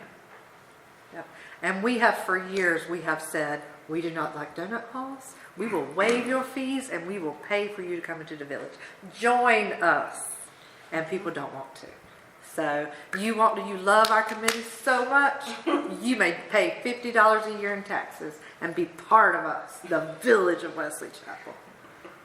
So I would break the tie of saying residents only, and the current non-resident can finish her term Well, let's go if ahead she and vote wants then. to. We've got to vote, right? I mean, you don't have to, but we can make it a vote to make it official. Yeah. So who wants to make a motion? I make a motion that the new committee be residents only and the current non-resident committee member serve until the end of their term. I'll second. Any further discussion? All in favor? We have 2 yeses. All opposed? So I finally get to do something, and I'm in favor of it being residents only. Again, I will waive your annexation fee and welcome you in. I will bring you a gift basket of pins and a cup from the village. And a slap. So, all right, keep going. So, council, are there any other items on eligibility that we need to address, or is that it? Is that the only one? We took out exceptions. Okay. And then we took out if not appointed applications Applicants whose applications have not expired will be notified, because we're gonna notify them anyway. Or maybe we could just add, what if we added applications from those not appointed will be kept for 1 year in the clerk's office and notified of vacancies?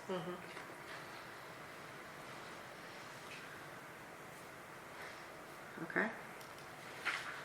All right, terms. Once appointed, members shall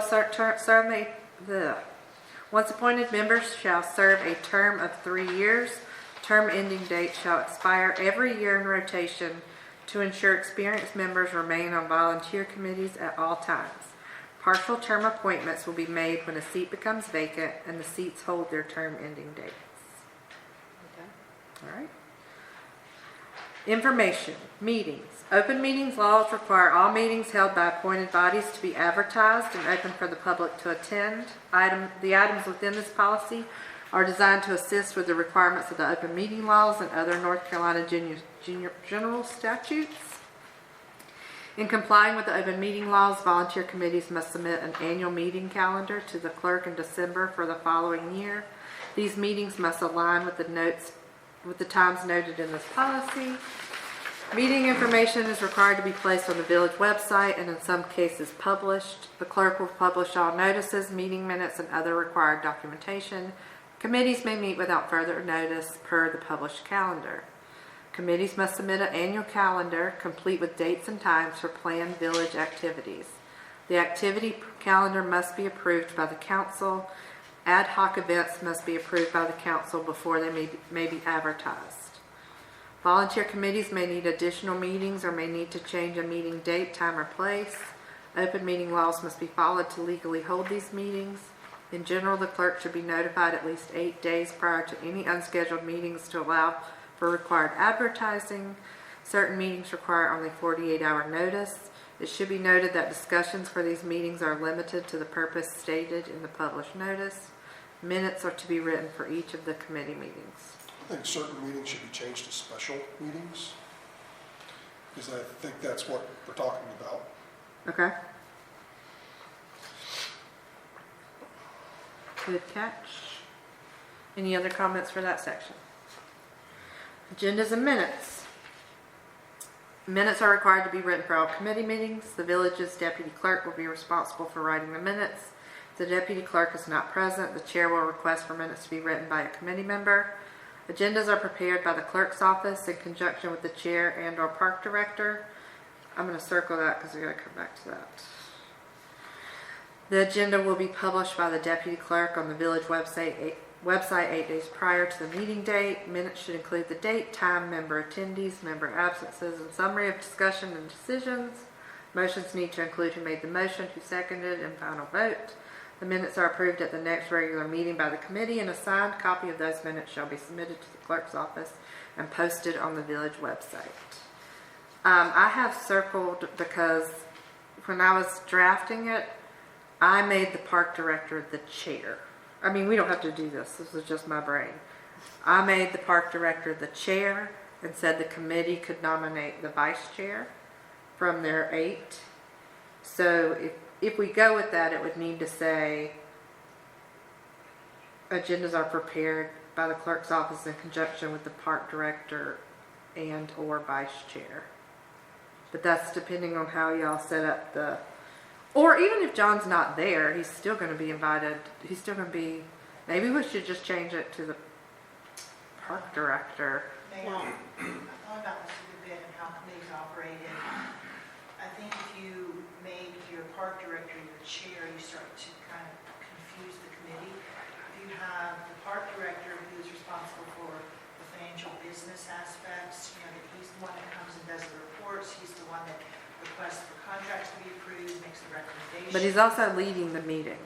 But yes, but the chair, you can do it any way you want, but the thought process was with the chair and the vice chair, the chair leads the meeting, the liaison participates in the meeting, but doesn't influence the decisions because he's not a voting member. That was kind of the idea. Mr. Lepke? We discussed some time ago that the idea that the staff liaison, the park director, would lead the meeting and make the report to council, would be a non-voting member of the team. Still, the chair and the members do all the voting, the liaison just facilitates the meeting, makes sure we follow the Roberts rules, Okay. keeps the meeting in order, makes a report to council, but has no vote whatsoever on the committee matters. So if you're, in other words, your chair would only be to facilitate the vote, but any way you want. That's fine, as long as, council was clear that they wanted John to be leading them. The lines were bleeding as we were trying to kind of fine tune this afternoon, so as I was looking through it. So anything, I understand you want him to do that, and I think that's the intention, so Right. edit as you feel free, but that was the. No, that's fine, so we can just leave it. I think that, so I'm going back to my first issue with the whole document, saying that this is a general document for any committee, and now we're talking very specifically about this new committee, because we're talking about the park director, because we have another committee we create, and we want to use this policy, it's not going to be the park director. So why But are it we would talking be the about chair. why are we Because talking, they but we're council talking liaison. about the park director elsewhere now. That are like the new committee rules, the park director will serve as a liaison, so I'm kind of like, are we having a specific document or a general document? Do we need a general document and then a single page specific document for each committee or something? I have Because clarification I think needs to be it's made. confusing. Then all we need to do is we can cross out temporary committees, that one line in the overview, and this just becomes the whatever we call it committee procedure. Yeah. And then if we ever get a temporary committee, we'll, Yeah, I mean, I just think it's confusing and then it gets, that's fine. because I get not wanting to have one for every committee, but if you're gonna have very special, specific roles, such as a park director being the liaison and running the meeting, then that's not gonna be applicable to any other committee. That's why we needed multiple brains. It originally had like 2 committees, so it worked better, but when you go to one, I agree, it's confusing, so. Okay. All right, so we'll leave it as with the chair and or park director. That makes us to quorum. A legal volunteer committee meeting may only take place when a quorum of members is present. A quorum is when more than half the members are present, excluding vacant seats for the meeting. Attendance. Members should inform the committee chair. Before we skip to the next section, clarification on liaison. In the past, we've had a council liaison. Are we doing away with that? Have we gotten to that part yet? All right. The reason I say that is later in here it says council, no, sorry, wrong page.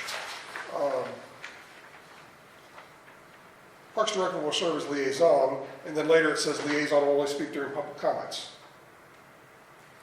Oh, I didn't have the park director as the liaison in my draft, so, Okay, so that's what I'm trying to get yeah. clarification. Yeah, so we'll get to that. So, Members should inform the committee chair of any. I don't know that I want them to inform the committee chair. I want them to inform Amy, because Amy's the one who determines whether or not that meeting is going to happen. yeah. So I think that should say the deputy clerk of any planned absences. And then Amy can from that point tell whoever she needs to tell, because she's the one who's like, please RSVP to me so we can know if we're having this meeting. Yeah, makes sense. The chair is required to report 3 or more absences without cause to council. Lack of attendance may result in being dismissed from the volunteer committee. Only the council shall have the authority to dismiss any member from service based on non-attendance. Everybody go with that? Committee powers. Committees have no powers other than making recommendations to council. Committees are prohibited from hosting events without the knowledge and consent of council. Is there anything else that they are prohibited from, or is that it, just events? I mean, somewhere else we just said they can't spend money. Does that need to be under powers? Well, we did say signing contracts somewhere. Yeah, so I'm like, do we have some things spread in different places? Committees are prohibited from hosting events. Where is that contracts? It's in here somewhere, as I read it. What I don't know. That was under committee powers, but somewhere in my version, we had put, Under member responsibilities, it says refrain from authorizing the village verbally or with intent financially contractually. Is that not a power versus a member responsibility? I mean, because even talking about you can't go off and do an event if you don't want to. without can't counsel. sign a contract? You certainly cannot sign a contract. so you're saying, I was just asking, is there more committee powers that need to be itemized here than that? It could go under rules more appropriately, instead of having new committee rules, since the newest was specifically, we just have rules. Park director serves as liaison are not committee members, and then cannot authorize the village committee. so you're saying put committee powers under rules? Or- Take number 4 under, like what Bailey said, put 4 under rules. But powers is also the rules. So you could have under committee powers, say committees have no power other than making recommendations to council, full stop. Take that next sentence, that committees are prohibited from hosting events, and put that over there about the one about contracts. Put it with the contract. Put it under member responsibilities if you want to do it that way. That way it's very clear that the powers are only making recommendations. And it's not just making recommendations, isn't it just when council asks them to do so, ask them to do something? That's outside of the committee responsibilities. You have a direction of the council mayor on the very last page. Okay, so we're gonna take that out, put it to with the contracts. Proposed annual budget. Committees are responsible for preparing, we're almost done, folks, I promise. Committees are responsible for preparing a proposed budget annually. Proposed budgets are due to the finance officer in April. The mayor will review the proposed budgets and authorize to make adjustments as needed. I think that should say, council will review the proposed budget and authorize adjustments as needed. Sure. It doesn't bother me. All right. Stipends. The volunteer committee members do not receive stipends for their services. Chair responsibilities transfer to the vice chair and their appointed meeting facilitator in the event the chair or vice chair are not in attendance. Responsibilities for committee chairs include. So, but do we need to say, since now it's for one, include responsibilities for park director and or committee chair include? Yeah. So you're going to add both of those names everywhere it says chair? Yep. Okay. So everywhere there's chair, add park director. Are we voting on this tonight, or are we going to see a revised budget, or a revised version? I want to vote on it and get it done with, but I don't get to vote, so.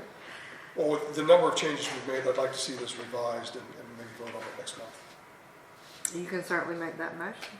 Okay, well, Creating the meeting agenda, items should be submitted to the deputy clerk within 8 days prior to the meeting date. The agenda packet will be distributed to members and published 5 days prior to the meeting. Meeting cancellations, the chair shall communicate with the deputy clerk and vice versa if a meeting is to be canceled or changed. The deputy meeting will announce the meeting change to all interested parties. Discussions, controlling the flow of meetings to ensure that discussions stay on topic and to ensure each member has a chance to participate in the discussion. Meeting protocol, following appropriate protocol for conducting meetings. If rules are not defined, Robert's Rules of Order shall prevail. Meeting update, the chair shall report on the previous meeting at monthly council meetings. The chair shall appoint members to track attendance for all. Appoint, not appointment. The chair shall appoint members to track attendance for all planned events. The chair will present an annual. I think we could take out the chair altogether because the rest of them don't say the chair. It just should say shall appoint members. Will Yes. present an annual event calendar for council's approval at their February meeting. But the annual calendar, they give us. I thought somewhere in here it said the calendar was, In- yeah, down below it says, That's an event An calendar event calendar. for budgeting review, if they can get their activities lined out for the year, say in February, then it can be given to the park director in March with budget numbers, and then he can put that together with the park numbers to give the finance officer a full budget. So we're trying to get ahead of, like, every year Amy's battling trying to get the train reserved and our favorite face painter, and because we're always a couple months out, they're always booked. So if Amy knows what's, you know, what the schedule is, we can at least deposit some of these people that we know are going to have while the committee kind of forms the whole event. What my whole point was, sorry to cut you off, but my whole point was that reference is an annual event calendar, and then if you go over to the last page, it talks about the annual event calendar. So why are we talking about an event calendar twice? What numbers are you referring to? Last page, number 3. I'm just saying, why are we talking about event calendar twice? Because the chair is presenting it.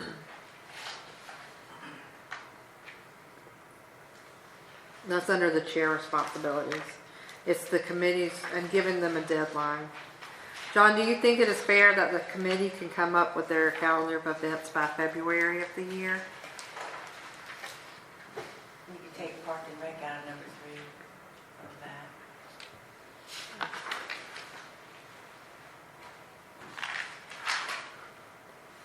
Okay. And that's Department of Parks and Rec. You okay leaving it because it's the chair presenting it? I just think there's some, I guess I got more problems with organization, because it's like, we're saying these are the chair and liaison responsibilities, right? That's who we're talking about now, right? Mm-hmm. So the chair and John, and they're gonna present this, and then it says member responsibilities, really not member responsibilities, it's committee responsibilities, because it's what the committee's gonna do. And then we jump down, and now we're talking about the park director will serve as a liaison, but we've already talked about what his responsibilities are before we talked about him. Well, I'm just saying. right. Well, John, Right, and to then- me, he's not the park liaison. He's the staff liaison. To the committee. Yeah. Yeah, and that says, like, whatever committee rules, park. I just think there's some of the tiling in these little sections and other things, it's like, I guess it does not form, because I'm looking at that piece, and it seems like it's with this piece over on this page. Now I'm talking about the chairs again. Now I've just got random rules, but whose rules? Because, So do you want to go through this again and bring it back to the next meeting? my intention was we were going to approve this so this committee could meet this month and get going. You know, just go forth and prosper. And, you know, my first reading of it, it seems so similar to the other one, you know, what we've had previously and how things have worked. But now that we're introducing the park director, and it's a staff liaison and those responsibilities, and then there's a committee, and I just, A little more convoluted. and I think there's a little repetition. I'm just saying. Are there any events, any items that would mandate this committee meeting next month? No, because Parks and Rec is still meeting before the budget meeting that would happen. They're still scheduled to meet. Okay, so there's really no, other than us just getting this done. Well, that's okay. We made it halfway. We can make Yeah. those changes and then go halfway the rest of the time. Break it up. Do you want me Well, to and go- even just looking at where it says powers, and you got this stuff over here about the council, what the committee shall do, that feels more introductory All right. of what So, we're trying to do, so at the very end, I'm just saying. right. So I'll make the changes if you send me this version. 'Cause you're going on vacation. I'll make the changes, send it back out to council. You review it again, especially part 2. Consider that name. Do your name brainstorming. We'll come back together and finish this in September. Got it? Agreement? Okay. All right. That brings us to, and you know what? I think we should put planning board in front of this committee, because look how patiently those gentlemen are waiting over there. Love it. So, Mr. Tenery, would you like to come up and give us a little planning board update? Did everybody enjoy the Olympics? It is- Paris Games? I was hoping you'd come dressed like Snoop Dogg. Alongside the games going to be held in LA in 2028. Should be a show. Wow, the Village of Wesley Chapel Planning Board meeting wasn't as long as this one. And, once again, it was a packed room. So, the Heritage did not make an appearance. I found out why. Were we- It was legitimate. What is it? It was a legitimate reason. Okay, fine, just saying, they still didn't make an appearance. Airplane. Oh, it's the airplane day. Okay, I got you. Yeah. And then we discussed about the land use for the village and had other conversations about the village. And this one here has an update that I don't know about Centella. Centrella. Yes, thank you. That's it for me. Oh, that's it for you? How long was your meeting? Because I'm gonna challenge myself to get out by that time next month. Good luck. Let's see, we could have lasted as long as a sitcom. Challenge accepted. Sitcom, a good sitcom. Good 1970s sitcom with The Odd Couple. Can I ask a favor of you? If you have some ideas about National Night Out or how we can publicize it, would you reach out to Amy and help us? Yes, I will. Yes, I will. Any ideas that you think would make it great? Unfortunately, they got postponed for a little bit because of the approaching storm, Miss Yeah. Debbie. But they're all going to be back on track. They're trying to get them done before school or the redo again in October. Right. And Well, I know where, you've seen several, so you probably have Yes. some ideas. where do we stand on the planning board maps that we were talking about, I think, last month or the month before? She got one. Look Got at right her there. Don't want to go. steal a thunder. I'm sorry, so sorry. Thank you, Mike.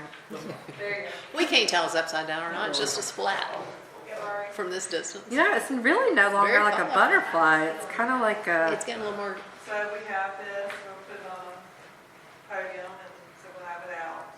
when we do. Is that the biggest we can get it? I was gonna say, the last one we had was probably twice that If somebody would size. like to buy a larger board, I can print up to 40 inches. We keep those boards in stock. Is that an up-to-date map? I'm sorry? Is it up to date? Yes. It has not changed since you adopted it. I just think beautiful. it needs to be bigger. I do too. I'd like to see it maybe Twice that size. Yeah, twice that size and on a wall someplace that is permanently mounted. Because we used to have one Kathy, that do was we have twice that funds to size. buy Vaughn a board? I have a big piece of cardboard. Or do we need to send it somewhere? Office Max will print it. They can print poster sizes. Yeah. Would you rather us have Office Depot or Max or? I can just basically double the size of that.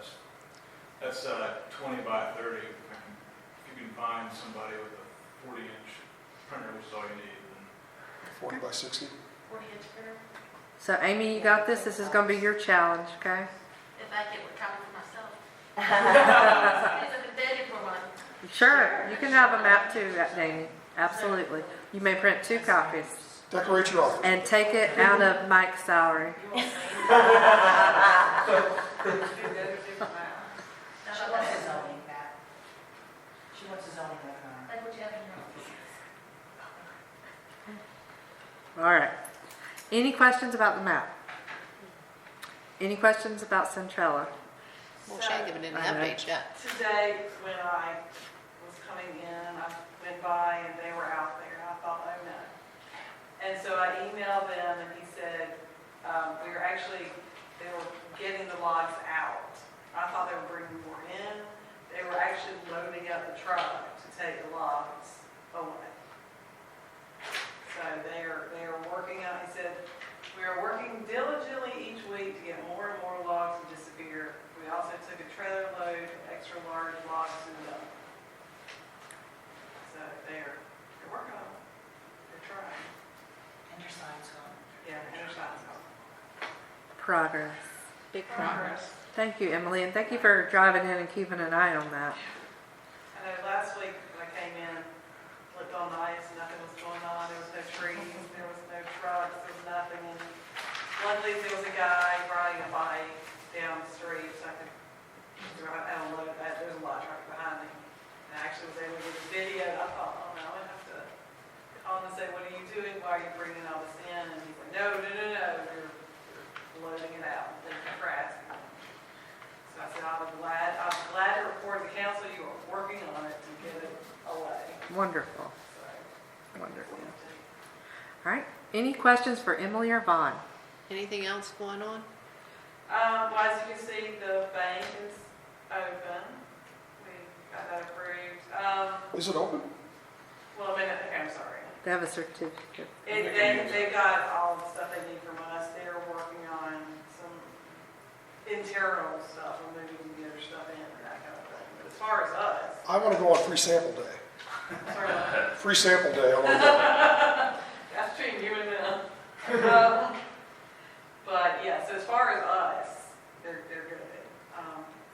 Yeah, that was the thing they needed to get approval from us, so they can get their certificate of occupancy, so they can get in it, so they can move all their items into it to be ready to then be able to put it away. Oh, maybe this is where we should mention the CRTPO change to the vote, like, so the wonderful meeting David didn't go to, that happened to be 3 hours long. Thanks, David. CRTPO, yeah, excellent day to choose. It was actually fun. They made a change to the voting. It is now I'm not gonna say it right. This is how my little brain understands it. It's population based. Waxhaw gets another vote. County has 2 votes. Waxhaw has a vote. 2 votes. Our fee dropped down about $400 because they reallocated the way they do their fee allocation. That was So is really it just good. better representation based on population? Yeah. A little bit, yeah. I mean, Charlotte still has 32 votes. Waxhaw moved from 1 to 2 because they went over 20,000. Weddington, Marvin, they have 2 votes, and then we have 1 vote. So we need all of these people who want to be on our committees to annex in so we can get another vote for CRTPO. Is it fair to say that with the Western Union County Alliance, are they all voting the same way? At this meeting, they all voted the same way. Because I think that was one of the potential hopeful byproducts of forming that committee was that, hey, if we can at least all vote the same way, we're just shooting ourselves in the foot. When I was on Carpo before, we all voted the same way. But there was nothing big on the agenda other than But I mean, we all, trying to if get it was Charlotte something not for to have somebody so in many Union County, votes. we all voted for it. It wasn't always that way. A lot of times it was, some would vote In one the way and recent some would past, vote it's the been other. that way. Yeah. So that was fun. Thanks, Dave. So, Any questions for Vaughn or Emily before we move on? any other updates on, I don't know, drive-through restaurants or anything? Are we jumping ahead? That's item Yeah, number 12 on the 12A. agenda. Oh, I'm sorry.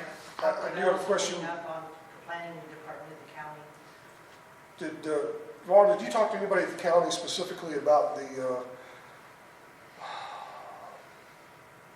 new subdivision going in on Cuthbertson Road, the senior housing project, and they're giving out certificates of occupancy without the road being improvement, or is that later in this meeting? I emailed Bjorn, when it came up earlier, he emailed somebody to get an update. It was supposed to be no certificates of occupancy until that work was complete. And obviously, like Jim said, and everybody who's driven through Wesley Chapel knows, it didn't get done, and they're still giving certificates of occupancy left and right. So, I think because they have the agreement, they're feeling like they can. Whether that's right or not is well, yeah, different matter. it doesn't negate the fact that it was supposed to be done, it was a condition of prior to them giving certificates of occupancy, and they're not doing it. That'd be a great question for the county commissioners. Yeah, Well, they don't seem to care. And that's where residents should go and speak at their meetings too. Like, and I know, but a big group of you there would be more impactful. and they don't even have to be Wesley Chapel residents, they can be. They just, people anybody from lives on Waxhaw, Cuthbertson Road. Anybody who lives on Cuthbertson, either side. Maxwell residents are similarly concerned. Yeah, Mhm. both sides of the road. Yeah, doesn't matter, I live there. All right, so then we have Board of Adjustment. We'll get to more road stuff and I'm sorry, commercial center can I back up stuff. just for a second? Vaughn, is the answer from the county, whether it's Bourne or Bjorn. Bjorn or the other gentleman, is it talk to the county commissioners, or do they have an answer for you? Or are they just passing the buck? Bjorn has inquired with the developer. The turn lanes between the developer and NCDOT. Let me ask this a different way. Has the county commissioners been telling the staff to go ahead and approve the certificates of occupancy, even though the work hasn't been done? I don't know. They have not, apparently have not withheld. I think we as council, or maybe joint with Waxhaw, should get together and make a bigger stink about this than we are, because it's affecting our residents, affecting Waxhaw's residents, it's getting ready to affect the school, and we're not really pushing as hard as I think we should be on this. And I can't take the lead on this. I think we have to agree with the council or elect somebody on our staff to get the ball rolling, but we seem to be just letting this slide, and it shouldn't be. Well, let's see what Bjorn comes back to line with. Well, yeah, but we told them to do that a month ago, and then it was another month before that. This is not a new problem. This is a problem that's going to start affecting the school once school starts up later this month. Right. The DOT is very close-guarded with a lot of their answers because they don't know. But, I mean, for instance, they just whipped up that stoplight over there, and we had no idea. they're building houses on Cuthbertson Road as fast as they can. They're giving certificates of occupancy like they were sticks and gum. And it's not stopping. And it's just going to get worse and worse and worse and worse. We're going to be sitting here talking about this, not at the August 12th meeting, but the October meeting, and saying, why do we still not have an answer? So I nominate you to reach out to all the county commissioners with that same speech. You're the best qualified to do it because you're passionate about it. You mean I'm the biggest pain in the butt? Yeah, I mean, okay. I didn't want to say that out loud, but You said it now, I didn't. But I can't speak for council unless you guys give me the authority to do that. And she just did. y'all good with that? Mike can call I'm them good all, with be a that. pain, call them every day. It's I will. about 7:30 a.m. I will call them and I'll email them and say, why don't I have 7:30 an a.m. answer? Text All them, right. everything. Do your magic. Let's see that magic Mike. You represented me, or you elected me to represent Wesley Chapel. That's right. David, you good with that? Absolutely. Okay. And you're going to be okay with how I do it. Absolutely. We will not pay your bill. Call somebody else. Before you go off. Do not call Michael Kennery. He is not going to come get you. All right, so 2 BOA members' terms expired in August. They need to be considered for reappointment. Both have affirmed that they would like to be reappointed. So the barely meeting committee needs to stay full. So I need a motion and vote from council to reappoint these 2 people. And who are the 2 people? Butch Byram and Karen Izzo. Motion to reappoint Butch Byram and Karen Izzo to the Board of Adjustment. With the terms outlined in the council, with the term expiration dates and seats outlined in the council agenda packet. Okay. Second. Any further discussion? You have discussion or vote? No, I'm just voting, Oh, sorry. all in favor? All right. Then that brings us to item 12, which David wanted to put on the agenda as a recurring item. For the commercial center occupancy, and Vaughn can help me with this if I misspeak, because I haven't seen any. Piedmont Natural Gas will be relocating the gas line from how it connects here, right? Along 84 to coming between Wesley Oaks and Target, down around behind the village and out this way. Theoretically. They've done a lot of surveying and a lot of meetings, and hopefully we will find out by the end of August 19th. They were out here last week. Yeah. And is this related to the widening of 84? Yes, they have to get the gas line out of the right of way because there's not room for it once they expand the road. Yes. Well, apparently they have a decade to get it done. Well, maybe. I hope it takes a It long will time. impact in a So some of the stuff we've been thinking about when we've been talking with Aston and in discussion with Aston's, there are easements all up and down this land that we own that almost make it unusable. And so now we are also going to lose a large portion, potentially, that will be for this easement. You know, easements, you can't build on them. So just know that. And as soon as we have information to share, we will share that information. Do we have any update on Taco Bell or any lease signings? Or I know that Aston is potentially waiting. I think, my opinion is Aston is waiting on the outcome of the Piedmont Natural Gas Line relocation before they present to us their plans for stormwater or build out of the site. I think that's probably true. But their utility plans are being reviewed by the county right now. Okay. Is that Taco Bell? And Taco Bell's. For the rest of it. Yeah, Taco Bell's, They're good? they're good. Okay. Will the Wesley Oaks, will the subdivision Wesley Oaks be affected? Yes. And Blackstone. And they've been notified, they know what's going Yes. on, their HOA president or whomever's in charge over there? There will be most likely many trees cut down. Which makes me so sad. I would rather them put it on our side and not take it. I talked with the person, with the agent who Piedmont hired to run the process of acquiring the land. And they will probably do something in compensation for the reduction in number of trees. It's just finding space is the biggest issue. It's a fairly large gas line, so it has to have a fairly wide easement, and nothing can grow but grass in that easement. So, digest that, everyone. We will share as we get more information. They need to plant 2 trees for everyone to cut down. That would be great. I think that even the land back there is probably not in the village.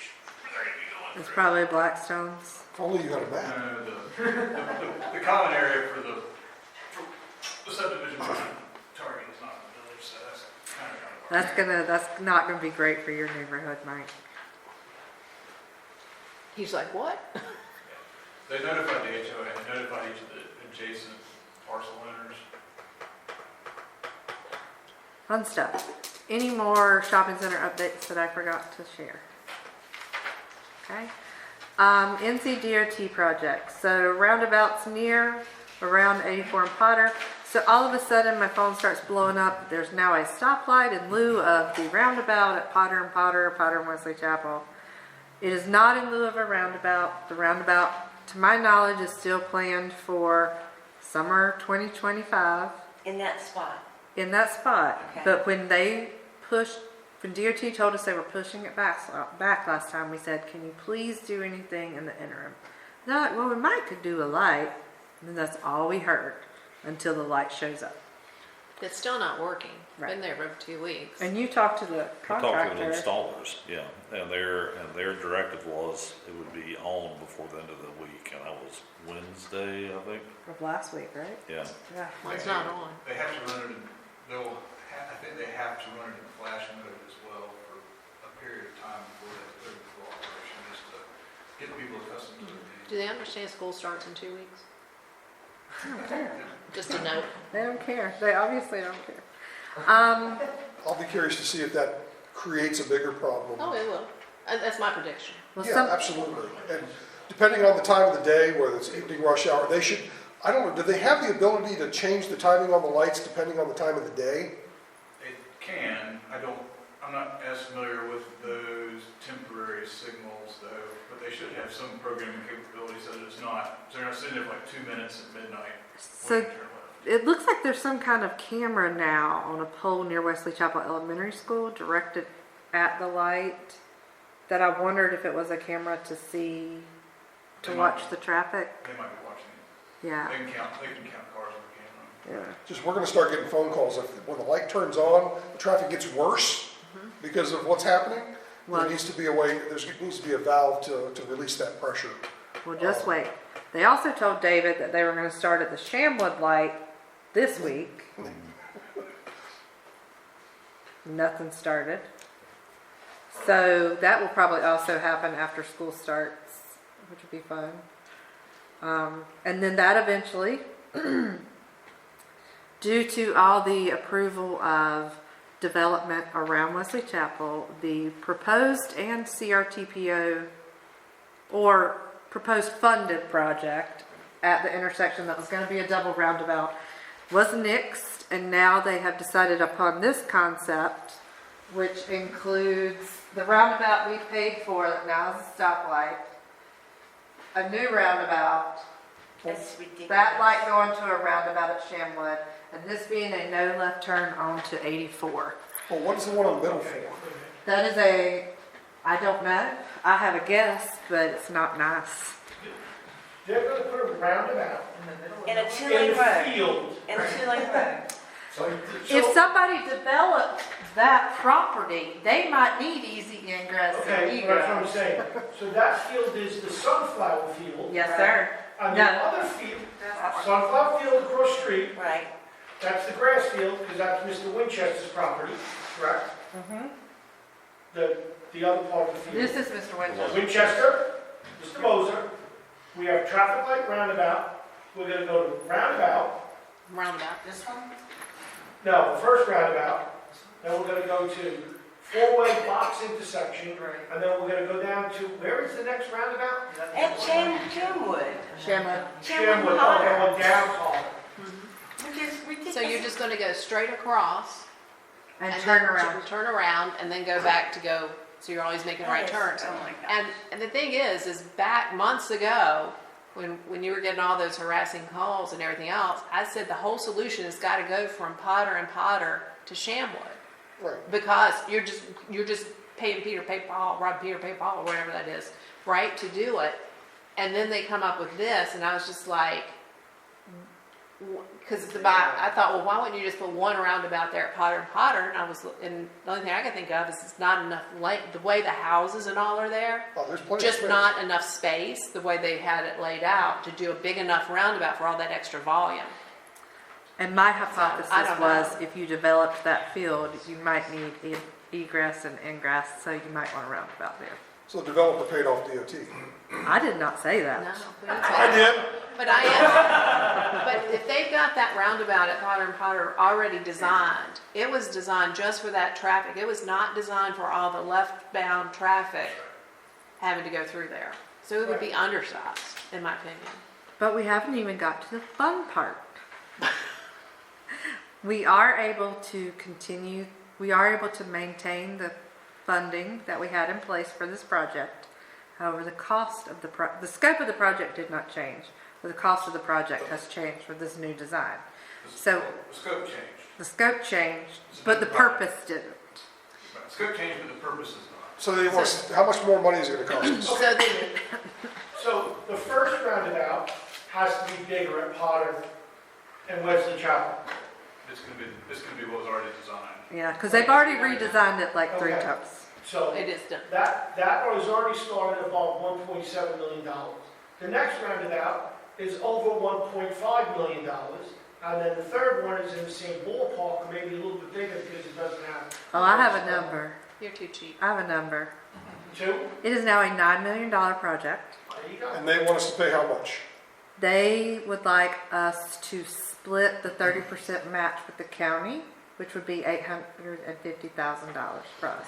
Which is why I said we need to keep money in the bank for expenses that come up, including the 84 and Potter Road, or 84 and Potter Road intersection, because I knew it was coming. So the county is kind of balking at $850,000. That's a lot of money.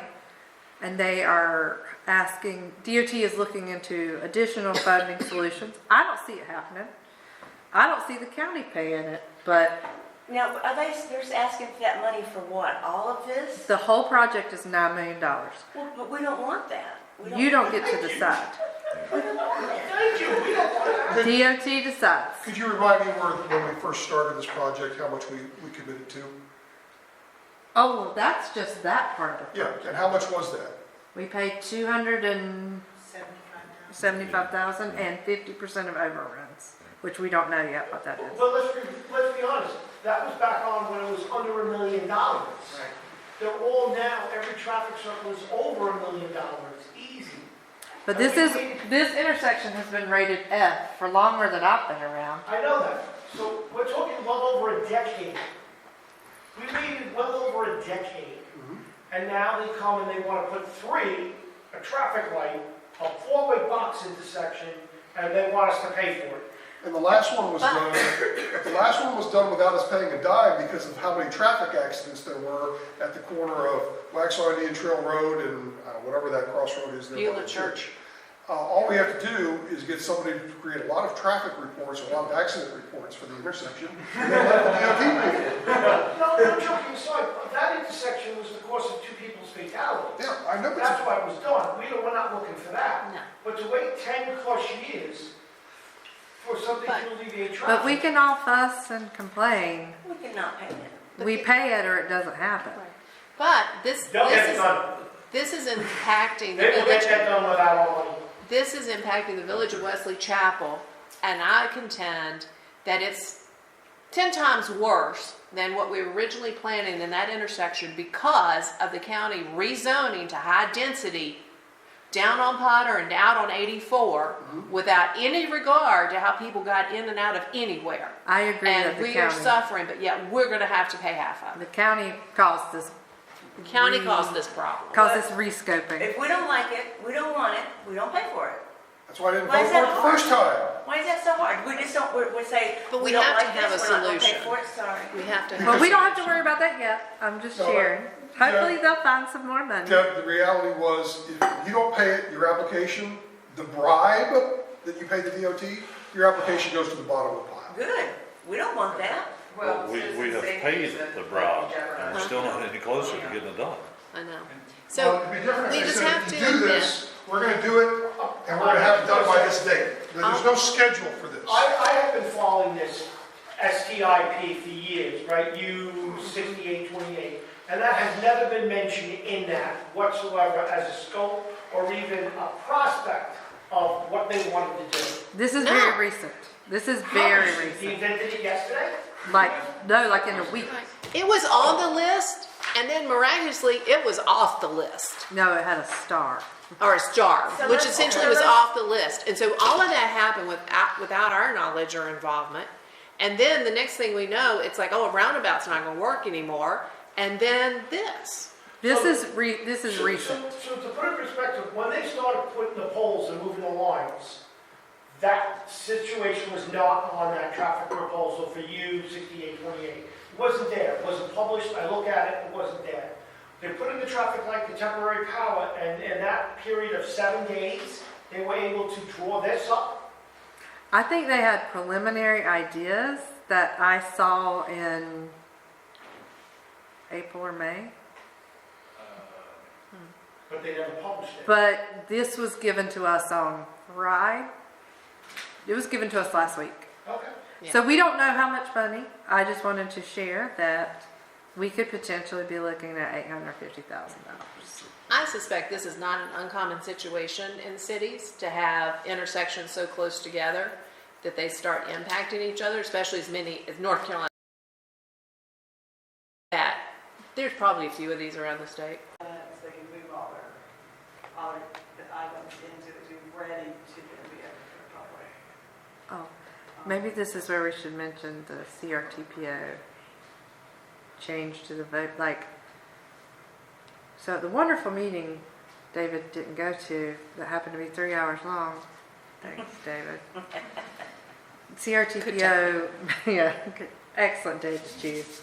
It was actually fun. They made a change to the voting. It is now I'm not gonna say it right. This is how my little brain understands it. It's population based. Waxhaw gets another vote. The county has 2 votes. Waxhaw has a vote. 2 votes. Our fee dropped down about $400 because they reallocated the way they do their fee allocation. That was So is really it good. just better representation based on population? Yeah. A little bit, yeah. I mean, Charlottesville has 32 votes. Waxhaw moved from 1 1 to 2, because they went over 20,000. Reddington, Marvin, they have 2 votes, and then we have 1 vote. So we need all of these people who want to be on our committees to annex in so we can get another vote for CRTPO. Is it fair to say that with the Western Union County Alliance, are they all voting the same way? At this meeting, they all voted the same way. So I think that was one of the potential hopeful byproducts of forming that committee was that, hey, if we can at least all vote the same way, we're just shooting ourselves in the foot. When I was on Carpo before, we all voted the same way. But there was nothing big on the agenda other than But I mean, we all, trying to if get it was Charlotte something for not somebody in having Union any County, we all voted for it. Wasn't always that way. A Well, lot of times it was, some would vote In one the way and recent some would past, vote it's the been other. that way. Yeah. So that was fun. Thanks, Dave. So, Any questions for Von or Emily before we move on? any other updates on, I don't know, drive-through restaurants or anything? Are we jumping ahead? That's item Yeah, number 12 on the 12A. agenda. I'm sorry. I do have a question. Up on the planning department of the county. Did, Vaughn, did you talk to anybody at the county specifically about the new subdivision going in on Cuthbertson Road, the senior housing project, and they're giving out certificates of occupancy without the road being improvement, or is that later in this meeting? I emailed Bjorn when it came up earlier. He emailed somebody to get an update. It was supposed to be no certificates of occupancy until that work was complete. And obviously, like Jim said, and everybody who's driven through Wesley Chapel knows, it didn't get done, and they're still giving certificates of occupancy left and right.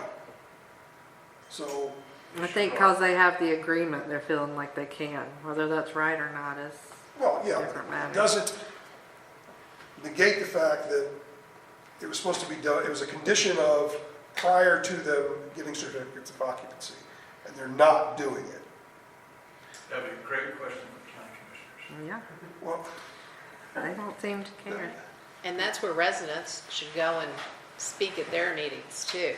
Like, and I know, but a big group of you there would be more impactful.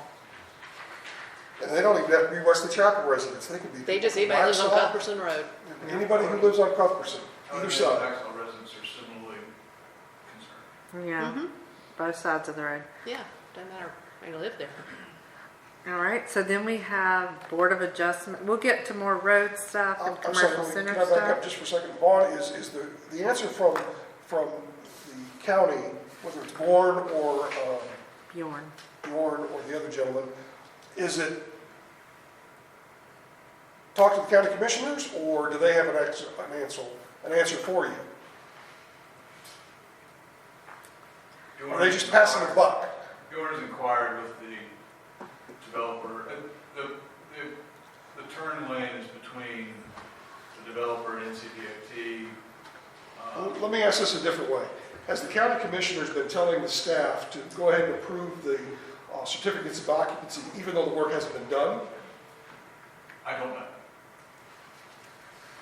Okay. They have not, apparently have not withheld. I think we as council, or maybe joint with Waxhaw, should get together and make a bigger stink about this than we are, because it's affecting our residents, affecting Waxhaw's residents, it's getting ready to affect the school, and we're not really pushing as hard as I think we should be on this. And I can't take the lead on this. I think we have to agree with the council or elect somebody on our staff to get the ball rolling, but we seem to be just letting this slide, and it shouldn't be. Well, let's see what Bjorn comes back to Von with. Well, yeah, but we told them to do that a month ago, and then it was another month before that. This is not a new problem. This is a problem that's going to start affecting the school once school starts up later this month. Right. The DOT is very close-guarded with a lot of their answers because they don't know. But, I mean, for instance, they just whipped up that stoplight over there, and we had no idea. they're building houses on Cuthbertson Road as fast as they can. They're giving certificates of occupancy like they were sticks of gum. And it's not stopping. And it's just going to get worse and worse and worse and worse. We're going to be sitting here talking about this, not at the August 12th meeting, but the October meeting and saying, why do we still not have an answer? So I nominate you to reach out to all the county commissioners with that same speech. You're the best qualified to do it because you're passionate about it. You mean I'm the biggest pain in the butt? Yeah, I mean, okay. I didn't want to say that out loud, but You said it now, I didn't. But I can't speak for council unless you guys give me the authority to do that. And she just did. y'all good with that? Mike can call I'm them good all, with be a that. pain, call them every day. It's I will. about 7:30 a.m. I will call them and I'll email them and say, why don't I have 7:30 an a.m. answer? Text All right. them, everything. Do your magic. Let's see that magic pipe. You represented me, or you elected me to represent Wesley Chapel. That's right. David, you good with that? Absolutely. Okay. And you're gonna be okay with how I do it. Absolutely. We will not pay your bell. Call somebody else. Before you go off. Do not call Michael Kennery. He is not going to come get you. All right, so 2 BOA members' terms expired in August. They need to be considered for reappointment. Both have affirmed that they would like to be reappointed. So the barely meeting committee needs to stay full. So I need a motion and vote from council to reappoint these 2 people. And who are the 2 people? Butch Byram and Karen Izzo. Motion to reappoint Butch Byram and Karen Izzo to the Board of Adjustment. With the terms outlined in the council, with the term expiration dates and seats outlined in the council agenda packet. Okay. Second. Any further discussion? You have discussion or a vote? No, I'm just voting, sorry. All in favor? All right. Then that brings us to item 12, which David wanted to put on the agenda as a recurring item. For the commercial center occupancy, and Vaughn can help me with this if I misspeak, because I haven't seen any. Piedmont Natural Gas will be relocating the gas line from how it connects here, right? Along 84 to coming between Wesley Oaks and Target, down around behind the village and out this way. Theoretically. They've done a lot of surveying and a lot of meetings, and hopefully we will find out by the end of August 19th. They were out here last week. Yeah. And is this related to the widening of 84? Yes, they have to get the gas line out of the right of way because there's not room for it once they expand the road. Well, apparently they have a decade to get it done. Well, maybe. I hope it takes a It will impact so some of the stuff we've been thinking about when we've been talking with Aston and in discussion with Aston's, there are easements all up and down this land that we own that almost make it unusable. And so now we are also going to lose a large portion, potentially, that will be for this easement. You know, easements, you can't build on them. So just know that. And as soon as we have information to share, we will share that information. Do we have any update on Taco Bell or any lease signings? Or I know that Aston is potentially waiting. I think, my opinion is Aston is waiting on the outcome of the Piedmont Natural Gas line relocation before they present to us their plans for stormwater or build out of the site. I think that's probably true. But their utility plans are being reviewed by the county right now. Okay. And Taco Bell's. For the rest of it. Yeah, Taco Bell's, They're good? they're good. Okay. Will the Wesley Oaks, will the subdivision Wesley Oaks be affected? Yes. And Blackstone. And they've been notified, they know what's going on, their HOA president or whomever's in charge over there? There will be most likely many trees cut down. Which makes me so sad. I would rather them put it on our side of I talked with the person, with the agent who Piedmont hired to run the process of acquiring the land. And they will probably do something in compensation for the reduction in number of trees. It's just finding space is the biggest issue. It's a fairly large gas line, so it has to have a fairly wide easement, and nothing can grow but grass in that easement. So, digest that, everyone. We will share as we get more information. They need to plant 2 trees for your plan to cut down. That would be great. I think that even the land back there is probably not in the village. Where are you going? It's probably Blackstone's. If only you got a map. The common area for the subdivision target is not in the village, so that's kind of. That's not gonna be great for your neighborhood, Mike. He's like, what? They notified the HOA, they notified each of the adjacent parcel owners. Fun stuff. Any more shopping center updates that I forgot to share? Okay. NCDOT projects. So roundabouts near, around 84 and Potter. So all of a sudden my phone starts blowing up. There's now a stoplight in lieu of the roundabout at Potter and Potter, Potter and Wesley Chapel. It is not in lieu of a roundabout. The roundabout, to my knowledge, is still planned for summer 2025. In that spot. In that spot. Okay. But when DOT told us they were pushing it back last time, we said, can you please do anything in the interim? They're like, well, we might could do a light. And that's all we heard until the light shows up. It's still not working. It's Right. been there for 2 weeks. And you talked to the We talked to contractor. the installers, yeah, and their directive was it would be on before the end of the week, and that was Wednesday, I think. Of last week, right? Yeah. Yeah. Well, it's not on. They have to run it in, I think they have to run it in flash mode as well for a period of time before they put it in full operation, just to get people accustomed to it. Do they understand school starts in 2 weeks? I don't care. Just a note. They don't care. They obviously don't care. I'll be curious to see if that creates a bigger problem. Oh, it will. That's my prediction. Well, Yeah, absolutely. And depending on the time of the day, whether it's evening rush hour, they should, I don't know, do they have the ability to change the timing on the lights depending on the time of the day? It can, I'm not as familiar with those temporary signals though, but they should have some programming capability so that it's not, so they're not sitting there for like 2 minutes at midnight. So waiting to turn left. it looks like there's some kind of camera now on a pole near Wesley Chapel Elementary School directed at the light that I wondered if it was a camera to see, to watch the traffic. They might be watching it. Yeah. They can count cars on the camera. Yeah. Just, we're gonna start getting phone calls. When the light turns on, the traffic gets worse because of what's happening. Well- There needs to be a way, there needs to be a valve to release that pressure. Well, just wait.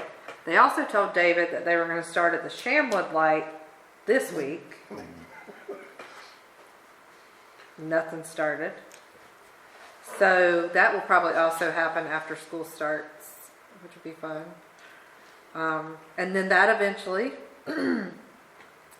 due to all the approval of development around Wesley Chapel, the proposed and CRTPO or proposed funded project at the intersection that was going to be a double roundabout was nixed, and now they have decided upon this concept, which includes the roundabout we paid for that now is a stoplight, a new roundabout, That's ridiculous. that light going to a roundabout at Shamwood, and this being a no left turn onto 84. Well, what is the one in the middle for? That is I don't know. I have a guess, but it's not nice. They're gonna put a roundabout In a in 2-lane the road. field. In a 2-lane road.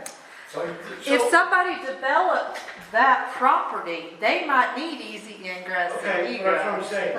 So that field is the sunflower field. Yes, sir. And No. the other field, sunflower field across the street, Right. that's the grass field, because that's Mr. Winchester's property, correct? Mm-hmm. The other part of the field. This is Mr. Winchester. Winchester, Mr. Moser, we have traffic light roundabout, we're gonna go to roundabout, Roundabout. This one? no, the first roundabout, then we're gonna go to four-way box intersection, and then we're gonna go down to, where is the next roundabout? At Shamwood. Shamwood. Shamwood, Potter. going down Potter. Which is ridiculous. So you're just gonna go straight across And and turn then around. turn around and then go back to go, so you're always making right That is- turns. oh my gosh. And the thing is back months ago, when you were getting all those harassing calls and everything else, I said the whole solution has got to go from Potter and Potter to Shamwood. Right. Because you're just paying Peter, pay Paul, rob Peter, pay Paul, whatever that is, right, to do it. And then they come up with this, and I was just like, because I thought, well, why wouldn't you just put one roundabout there at Potter and Potter? And the only thing I could think of is it's not enough, the way the houses and all are there, Oh, there's plenty of just space. not enough space, the way they had it laid out, to do a big enough roundabout for all that extra volume. And my I hypothesis don't was know. if you developed that field, you might need egress and ingress, so you might want a roundabout there. So the developer paid off DOT. I did not say No, that. we don't I say- did. But I am, but if they've got that roundabout at Potter and Potter already designed, it was designed just for that traffic. It was not designed for all the left-bound traffic having to go through there. So it would be undersized, in my opinion. But we haven't even got to the fun part. We are able to continue, we are able to maintain the funding that we had in place for this project. However, the cost of the scope of the project did not change, but the cost of the project has changed with this new design. So The scope changed. the scope changed, but the purpose didn't. The scope changed, but the purpose is not. So they want, how much more money is it gonna cost us? So they, So the first roundabout has to be bigger at Potter and Wesley Chapel. It's gonna be what was already designed. Yeah, because they've already redesigned it like 3 Okay. times. So it is done. that was already started above $1.7 million. The next roundabout is over $1.5 million. And then the third one is in the same ballpark, or maybe a little bit bigger because it doesn't have. Oh, I have a number. You're too cheap. I have a number.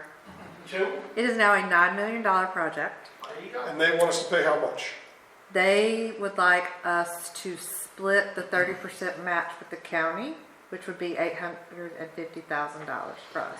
Which is why I said we need to keep money in the bank for expenses that come up, including the 84 and Potter Road, or 84 and Potter Road intersection, because I knew it was coming. So the county is kind of balking at $850,000. That's a lot of money. And they are asking, DOT is looking into additional funding solutions. I don't see it happening.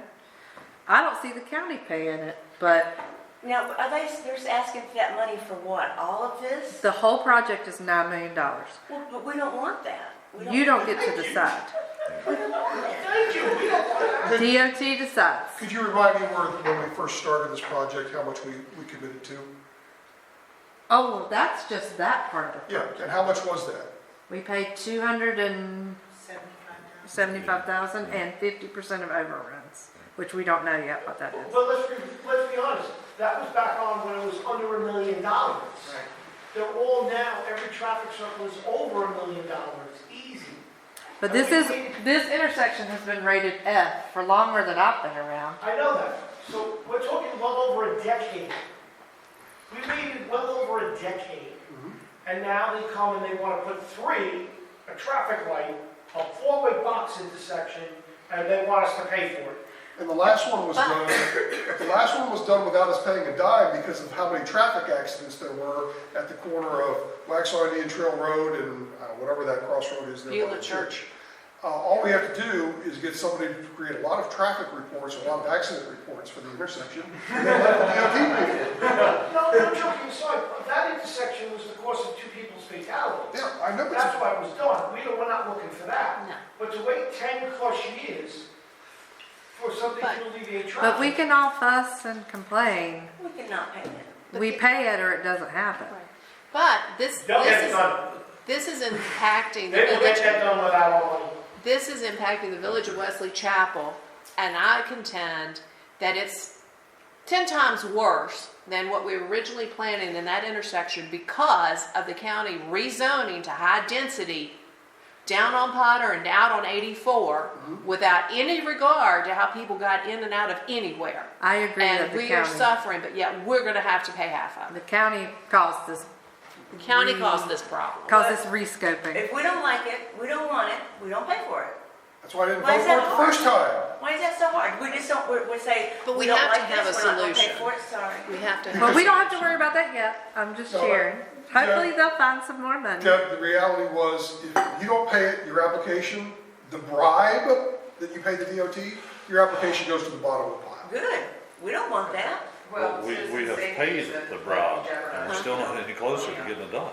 I know. Well, So it'd be different we if they just said, have if to you do admit, this, we're gonna do it, and we're gonna have it done by this date. There's no schedule for this. I have been following this STIP for years, right? U 6828, and that has never been mentioned in that whatsoever as a scope or even a prospect of what they wanted to do. This is No. very recent. This is very They recent. invented it yesterday? Like, no, like in a week. it was on the list, and then miraculously, it was off the list. No, it had a star. Or a star, So which let's- essentially so was let's- off the list. And so all of that happened without our knowledge or involvement. And then the next thing we know, it's like, oh, a roundabout's not gonna work anymore. And then this. This is recent. So to put it in perspective, when they started putting the poles and moving the lines, that situation was not on that traffic proposal for U 6828. It wasn't there, it wasn't published, I look at it, it wasn't there. They put in the traffic light, the temporary power, and in that period of 7 days, they were able to draw this up. I think they had preliminary ideas that I saw in April or May. But they never published it. But this was given to us on Friday. It was given to us last week. Okay. Yeah. So we don't know how much money. I just wanted to share that we could potentially be looking at $850,000. I suspect this is not an uncommon situation in cities to have intersections so close together that they start impacting each other, especially as North Carolina's covered in small country roads, that there's probably a few of these around the state. But why would you put a roundabout in the middle of a 2-lane road? Because Mr. Moser needs it.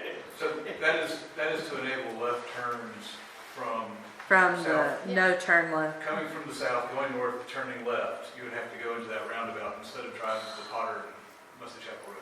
So that makes you question if Moser is requesting that roundabout. Who No knows? one has What is said that. going in? No one at the Village of Wesley Chapel believes that. So I was just sharing that information, just so you know that it has been brought to our attention. What we should bring up to them is something that nobody has brought up right now. The amount of commercial traffic that is on that road is tremendously high. Once we make these improvements into this road, it will only increase because the drivers will not longer have to take a certain route to get to here. It will be quicker for them. That means more truck traffic, real truck traffic. Keep in mind, the last roundabout they did over on Waxhaw Indian Trail Road, I talked to the engineer. After it was done, took too long, went over budget, and I said, did they even build it to spec? He goes, no, they didn't. They built it too small. Which is why you see there's tire tracks from trucks 15 feet up onto the roundabout or out to the outside. And I said, well, if they didn't build it to spec, are you still paying them? They go, oh yeah, we're still paying them. I did learn at the CRTPO meeting that they do have something called, they do design certain roundabouts for trucks to be able to drive up on the curb. Oh yeah, they do. And then There's one in 15 Virginia feet that up I onto the drive curb? by. that I don't know. I've but- seen, in Virginia, they have one that I drive by regularly. And I got behind a truck one day doing it and watched. It was astounding. It was like very intentional. It was almost like a lane. Yeah. But the way they built it, it's not a curb. It's meant to drive up on to drive around. Yeah, it's a truck turnaround. So Yeah. my question then is, since we have a school and we have this now reconfigured intersection, are they putting anything in for a sidewalk or a crosswalk for this? Would you authorize that? Sure, for more money. Somebody has to be. I don't see that on the plan. If you're doing a road improvement, you have to put in some sort of crosswalk, sidewalk, ADA ramp, something. I don't know, but we can certainly ask about that. in future. I just wanted to share it as soon as I had it, so you would know what is coming down. Well, it went from an overblown project to a ridiculous project. Unless 84 widening east of its current terminus gets done, this is probably it. Now, I would call their bluff. That's 10, 20. I'm going to forward those calls that I get to you. I'll take it. I say, okay, tell them we're not paying.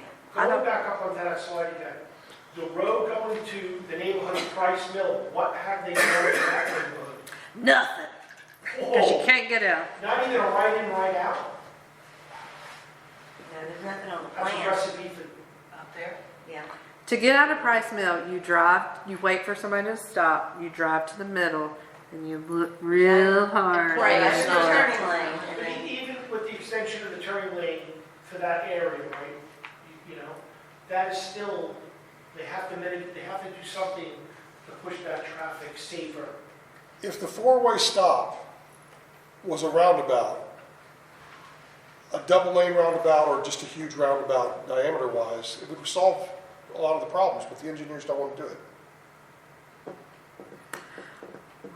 Maybe DOT is hiring, and all of our engineering selves can go get a job and tell them what they should do.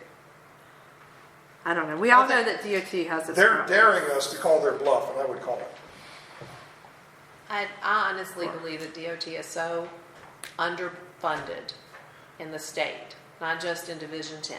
It is so underfunded, and every piece of road and highway we have is crumbling beneath us as we speak, that it is so overwhelmed. And honestly, for the guys that work at DOT, I do think they're honestly trying to do the best they can in a lose-lose situation. Amy, I'd like you to order a border with Mike's phone number on it. I'm going to put it out near the intersection. Perfect business cards, just received them today. That's right, it's got my home phone number on there. All right, that's all the fun I have to share about traffic. So basically, we need all these things to be done before school started, and they're not happening yet. Stormwater study, do we have any updates? Remember the second round of critical intersection? Oh, yeah, I'm sorry. Yes, at the next meeting in September, we need to approve 4,000? A resolution.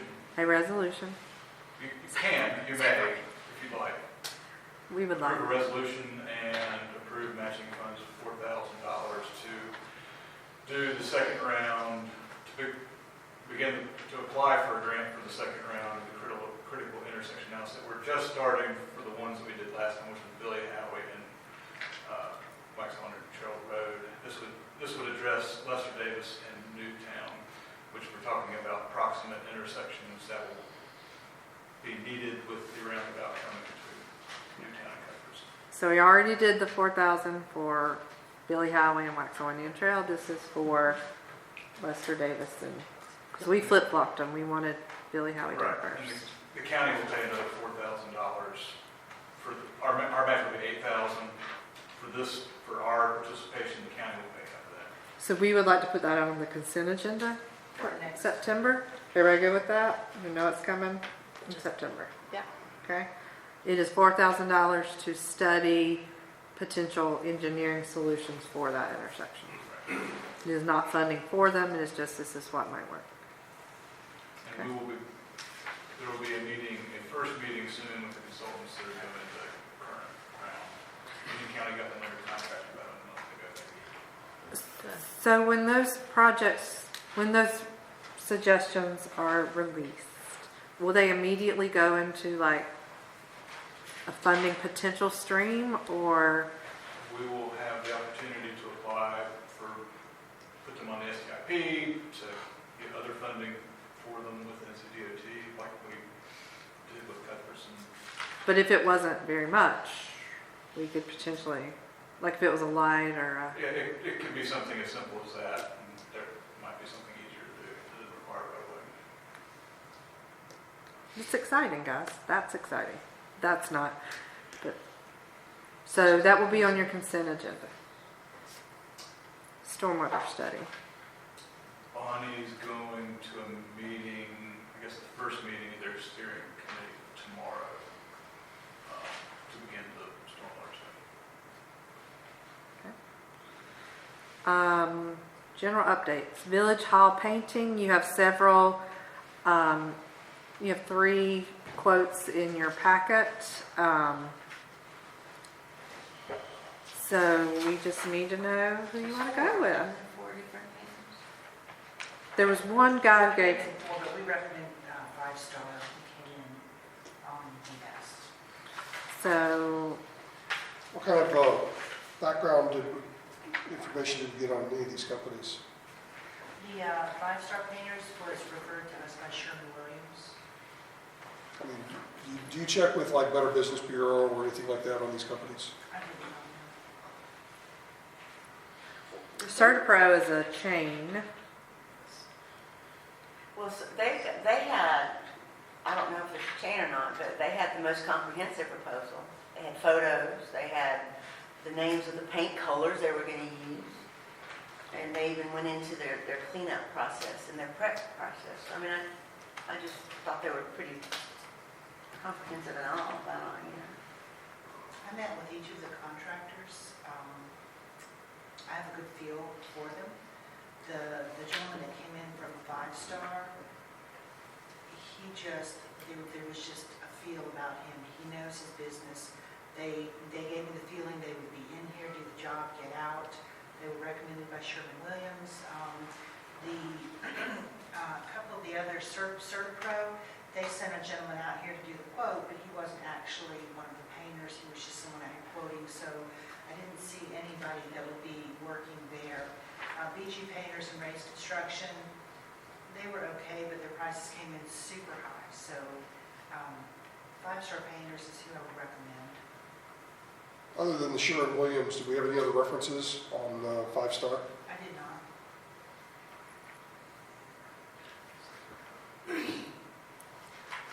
They weren't, I don't remember much about their proposal. Did we get their proposal in our packet? Yeah, he sent his proposal, should have been in the packet. So, I'm sorry, Deb, you said 5-star sent pictures? No, I said CertaPro. CertaPro sent pictures, okay, yeah, because I was like, did I not see 4 something? pages long. Yeah, Yeah, they just sent a lot of pictures of everything. They took pictures of in the building. well, that's pictures to make sure they're working on the right things. So it's not just a description, which I thought was good.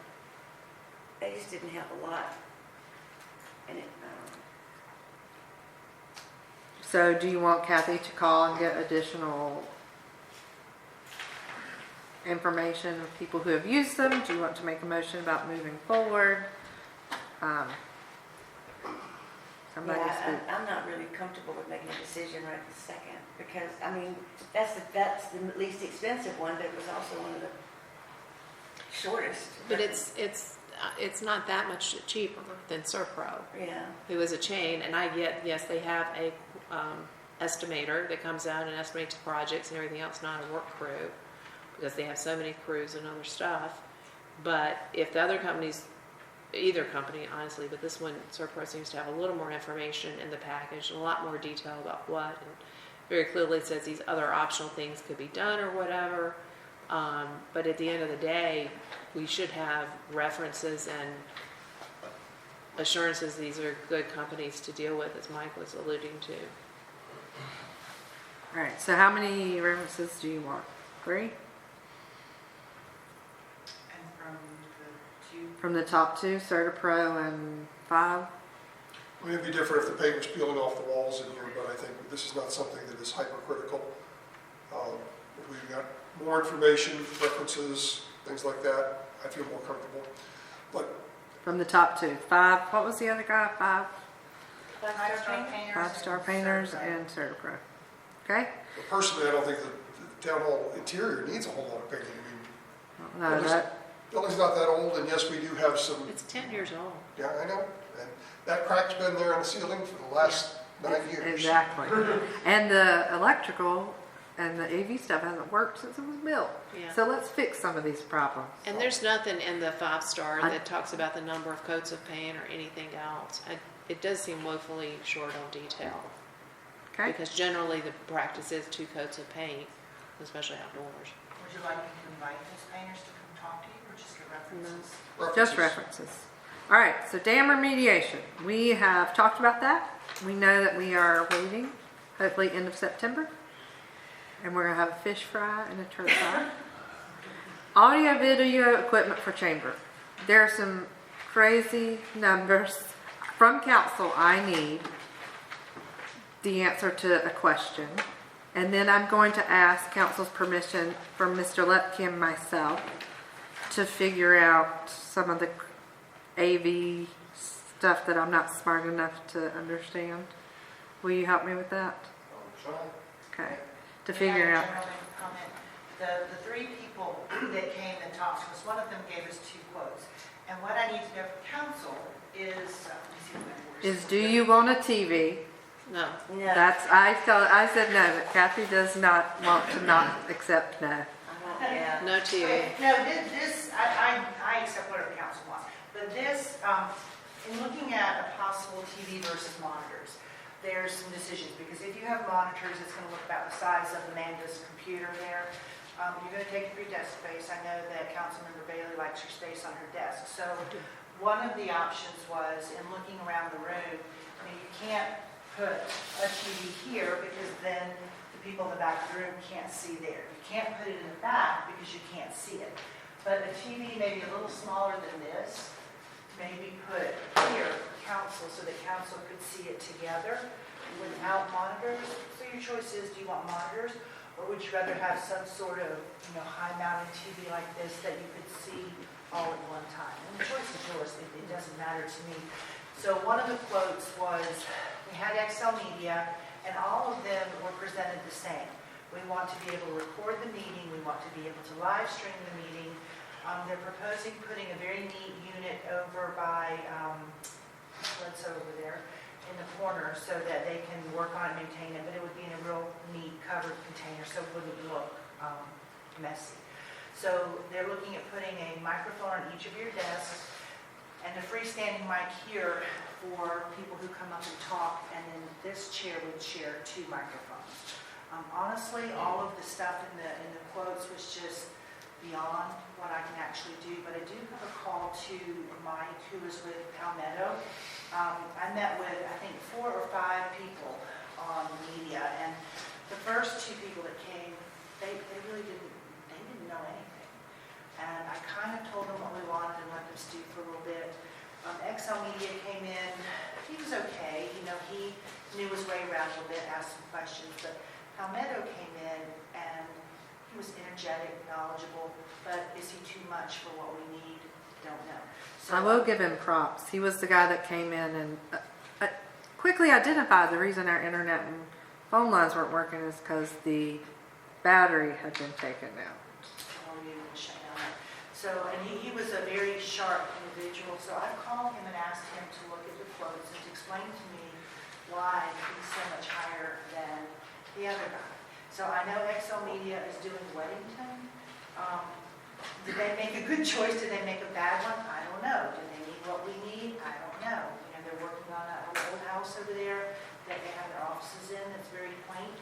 I don't know what the needs are for the wiring, and I don't know what they need to be able to say, hey, they did it, let's use them. So to me, that's not a qualifier. So from council tonight, I would like to know if you want a TV or monitors. Monitors. I don't like the TV, I don't but like I the also TV. don't want a big monitor. When you said it was this size, I read one on this 15-inch, which is diagonal, which is much larger on a piece of paper. So it's going to be more up here, which felt like more akin to the one we had. And then, so, smaller would be better if it's a touch screen to where I can actually do my own zoom in and stuff to see on it. But if it's just going to be a static picture of whatever's being displayed and I don't have, like in your iPad, you can make it bigger and move it around and everything else. If it's just going to be static, I don't think it's any value to us. It will But be a static picture. It will because just be a monitor I'm like, with others printed. whenever you got something big and we're looking at, we all do it on our iPads or our computers, we move it around, we zoom in and out, but now I'm just going to be stuck with a picture that I probably still can't see. But we also looked years ago about just getting each council member a tablet that was a village tablet that each council member would have on their desk, and that's what they would use in lieu of a monitor. Yeah, or- I think Deb suggested that when we talked about the budget, was just each one of us just get a village iPad. That would be our village email, that would be all of our village documents, and it would be our thing, Portable. and then we can move around and make it big. But now Touchscreen portable. that doesn't, it will work like if we're going through the agenda packet and you want to scroll it yourself. If we have somebody come into a presentation, you can turn around and look at the presentations there. I can. No, but on the iPad, if it's connected, like if I go to a Zoom call, a Teams call, a WebEx call, or I don't know what all the others that I've gone to, I'd still have that ability when somebody's presenting to change it and see. I can still do that. And that may be a cost difference between the 1,900 and what'd you say, 8,000 on the monitors for council? Oh, Maybe it's that's one of the between differences. 7 and 1,800 per. I'm just saying that how we connect the iPads for us to be able to see the display with it.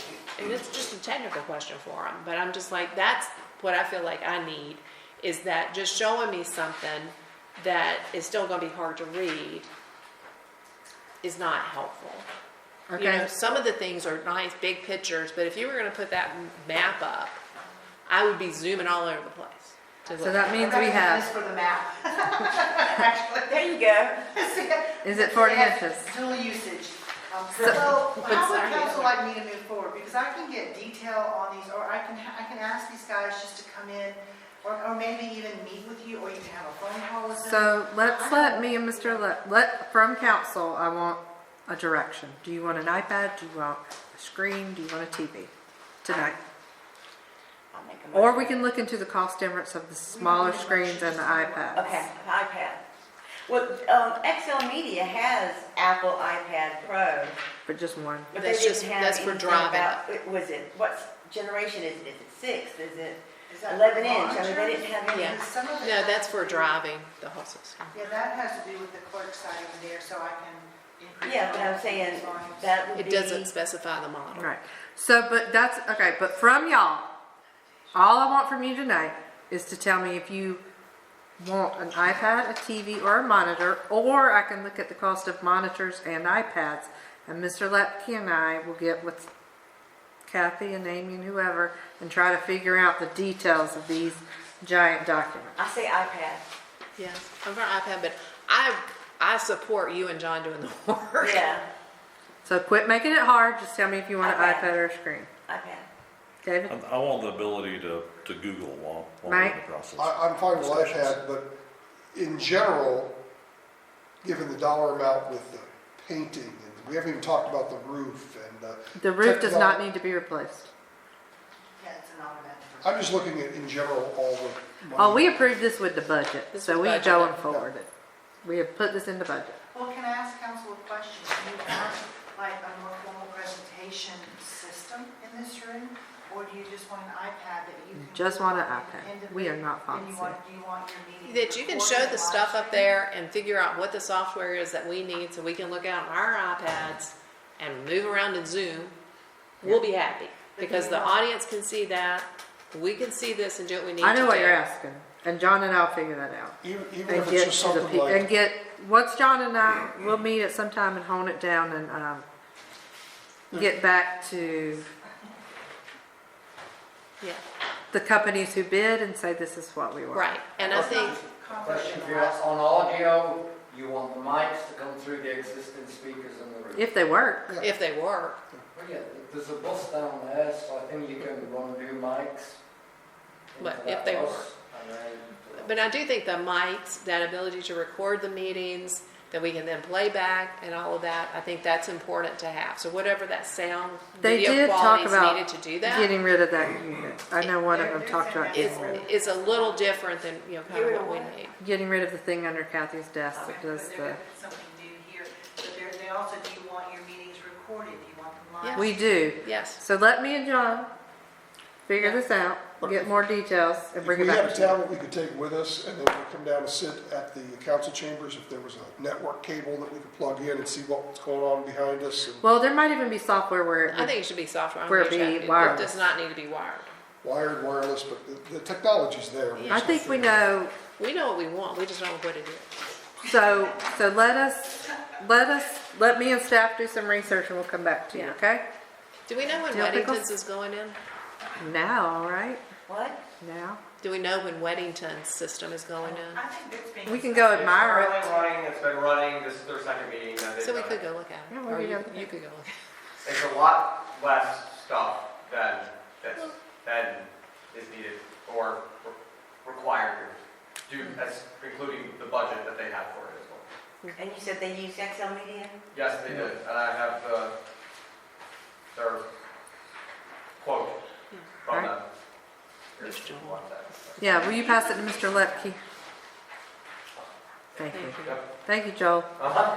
All right, roof damage. The roof is not damaged, and the roof is not damaged, period. We are gonna move on.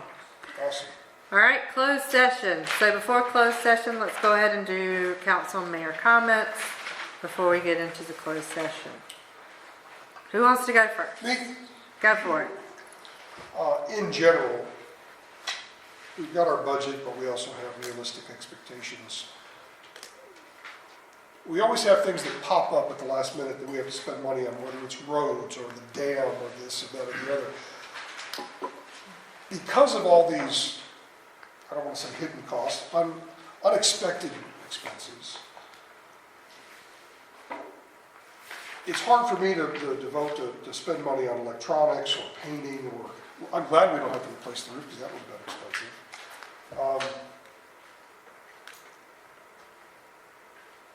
We elected, I think, properly not to raise taxes, but that doesn't mean we should still be spending money like it was not ours. So, in addition to that, I mean, we're talking about putting in TVs and microphones and everything else. We just nixed the TV, that's not. Yeah, okay, well, all the electronic things. I'd like to be able to come to the town hall as a council member and use the phone. There are phones everywhere. There's no phone in the conference room. We can get you one. Well, I'd like to see a phone in the conference.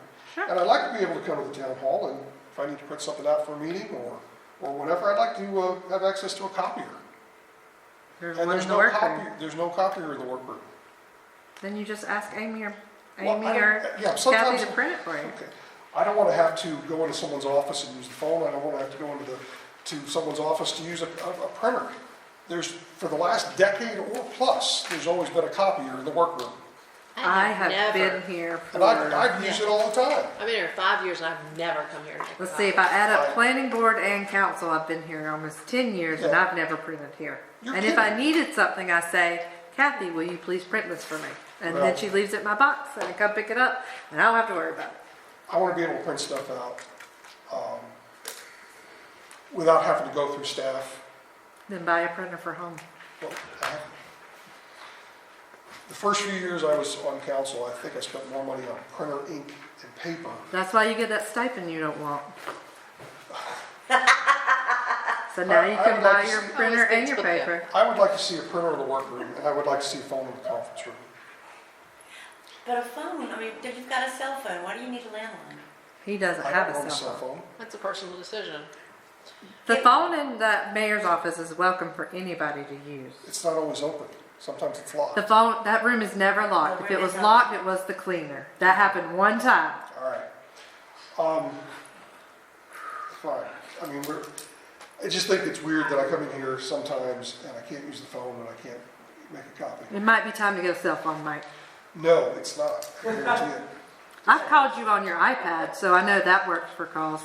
Yeah, but you're the only one who knows that number. So you may call Mike on his iPad. At 888. Yep. Especially when traffic backs up, you may call him. No, just in general, I think some of this stuff is. You don't want to paint town hall, but you want to be able to print something here when you could print at home. I don't know why we ever took the phone out of the conference room. Because it was so much money and it never got used. It was Used all a the lot time. of money. Well, copiers get used all the time. There's not one available Are to you council. doing all this for personal business or council business? Council business. You've got that many phone calls to make. Uh, Well, you will after you start calling commissioners every day. Absolutely. But I don't know. We about can the rest look of into you. the cost of a phone in the conference room. That would be awesome. Do the And rest I of will you bring put it your- back at the next meeting. Do the rest of you put your home phone number on your business card? Absolutely. Yep. Okay, good. All right, that's it. I'll get off my soapbox. And we're gonna put your ICAD Oh. number on there. And one last question, with the county, would it be better to talk to Bjorn or Lee from planning department on the issue with Cuthbertson Road? Don't talk to any of the staff. That's not working. We've talked to staff. You are to call the commissioners. I will do that. How about speaking at a commissioner meeting? You're good at that. Depends on who you ask. We have talked to staff and they have to go to the other people for answers. That's not working. So you work on the commissioners. I will do that. Thank you. Next. Don't be shy. Lori? Do you have anything? Well, I don't like that. Is there some way we can find out why they want to put a roundabout in the center of a two-lane road? We can certainly ask. Just to facilitate left turning traffic. Do you want people to turn left? You have to make a right to turn left. So they can make a U-turn, basically. Yeah. So Michigan left. It's like 80, it's like 74. Yeah, exactly, that's what it is. It's going to be a 74.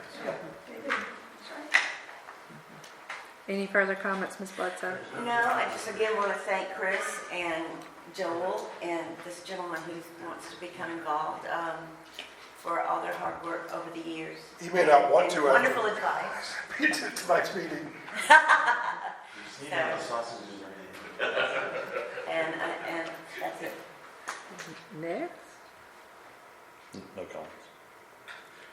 I just have a couple comments. One is I think we've really strayed from what council comments are. They are not supposed to be for discussion or votes or anything else. It's just supposed to be a little short comment. And I feel like we've strayed away from that repeatedly of that. The comment I wanted to make was regardless of what we think of the design idea, we got something from DOT. We are getting some recognition. We are getting some involvement, and that's huge. And I do want to thank Amanda, the mayor, because I do feel like a lot of it has been a lot of her personal effort in dealing with a lot of very difficult calls and interactions with residents and working through all the different possible options to get something done, and it's starting to pay off. So thank you. Yes, thank you very much. I've only cried once lately. No, it is Vaughn and his expertise. He has led us through a lot of this process. So thank you, Vaughn, and Emily too. Sorry, comment? That leaves you. Okay, so that'll be mine. Thank you, Vaughn, and thank you, Emily. Thank you, Kathy. Thank you, Amy. Vaughn's expertise has saved us a lot and continues to save us. Because we also got rid of a lot of quasi-judicial things in our ordinances, so life is a bit sweeter. Hasn't made our meeting shorter. And hold on, not done yet. At the last budget meeting, there was talk about all this money that we had in the fund balance. So guess what? If I have to paint it myself, we're gonna paint this town hall. Y'all want to spend money on everything else but maintaining what we have. So we budgeted. We're gonna paint this town hall. Y'all can be dismissed because we need a motion to I go make a motion for into us to go closed into session. closed session for attorney-client privilege on NCG 143.318.11A3. Is there a second? All in favor? Yes. Closed session. Here we go. You're talking to a guy who does all this. David, who's just picked someone. Yeah, do we need to do the recorder? No.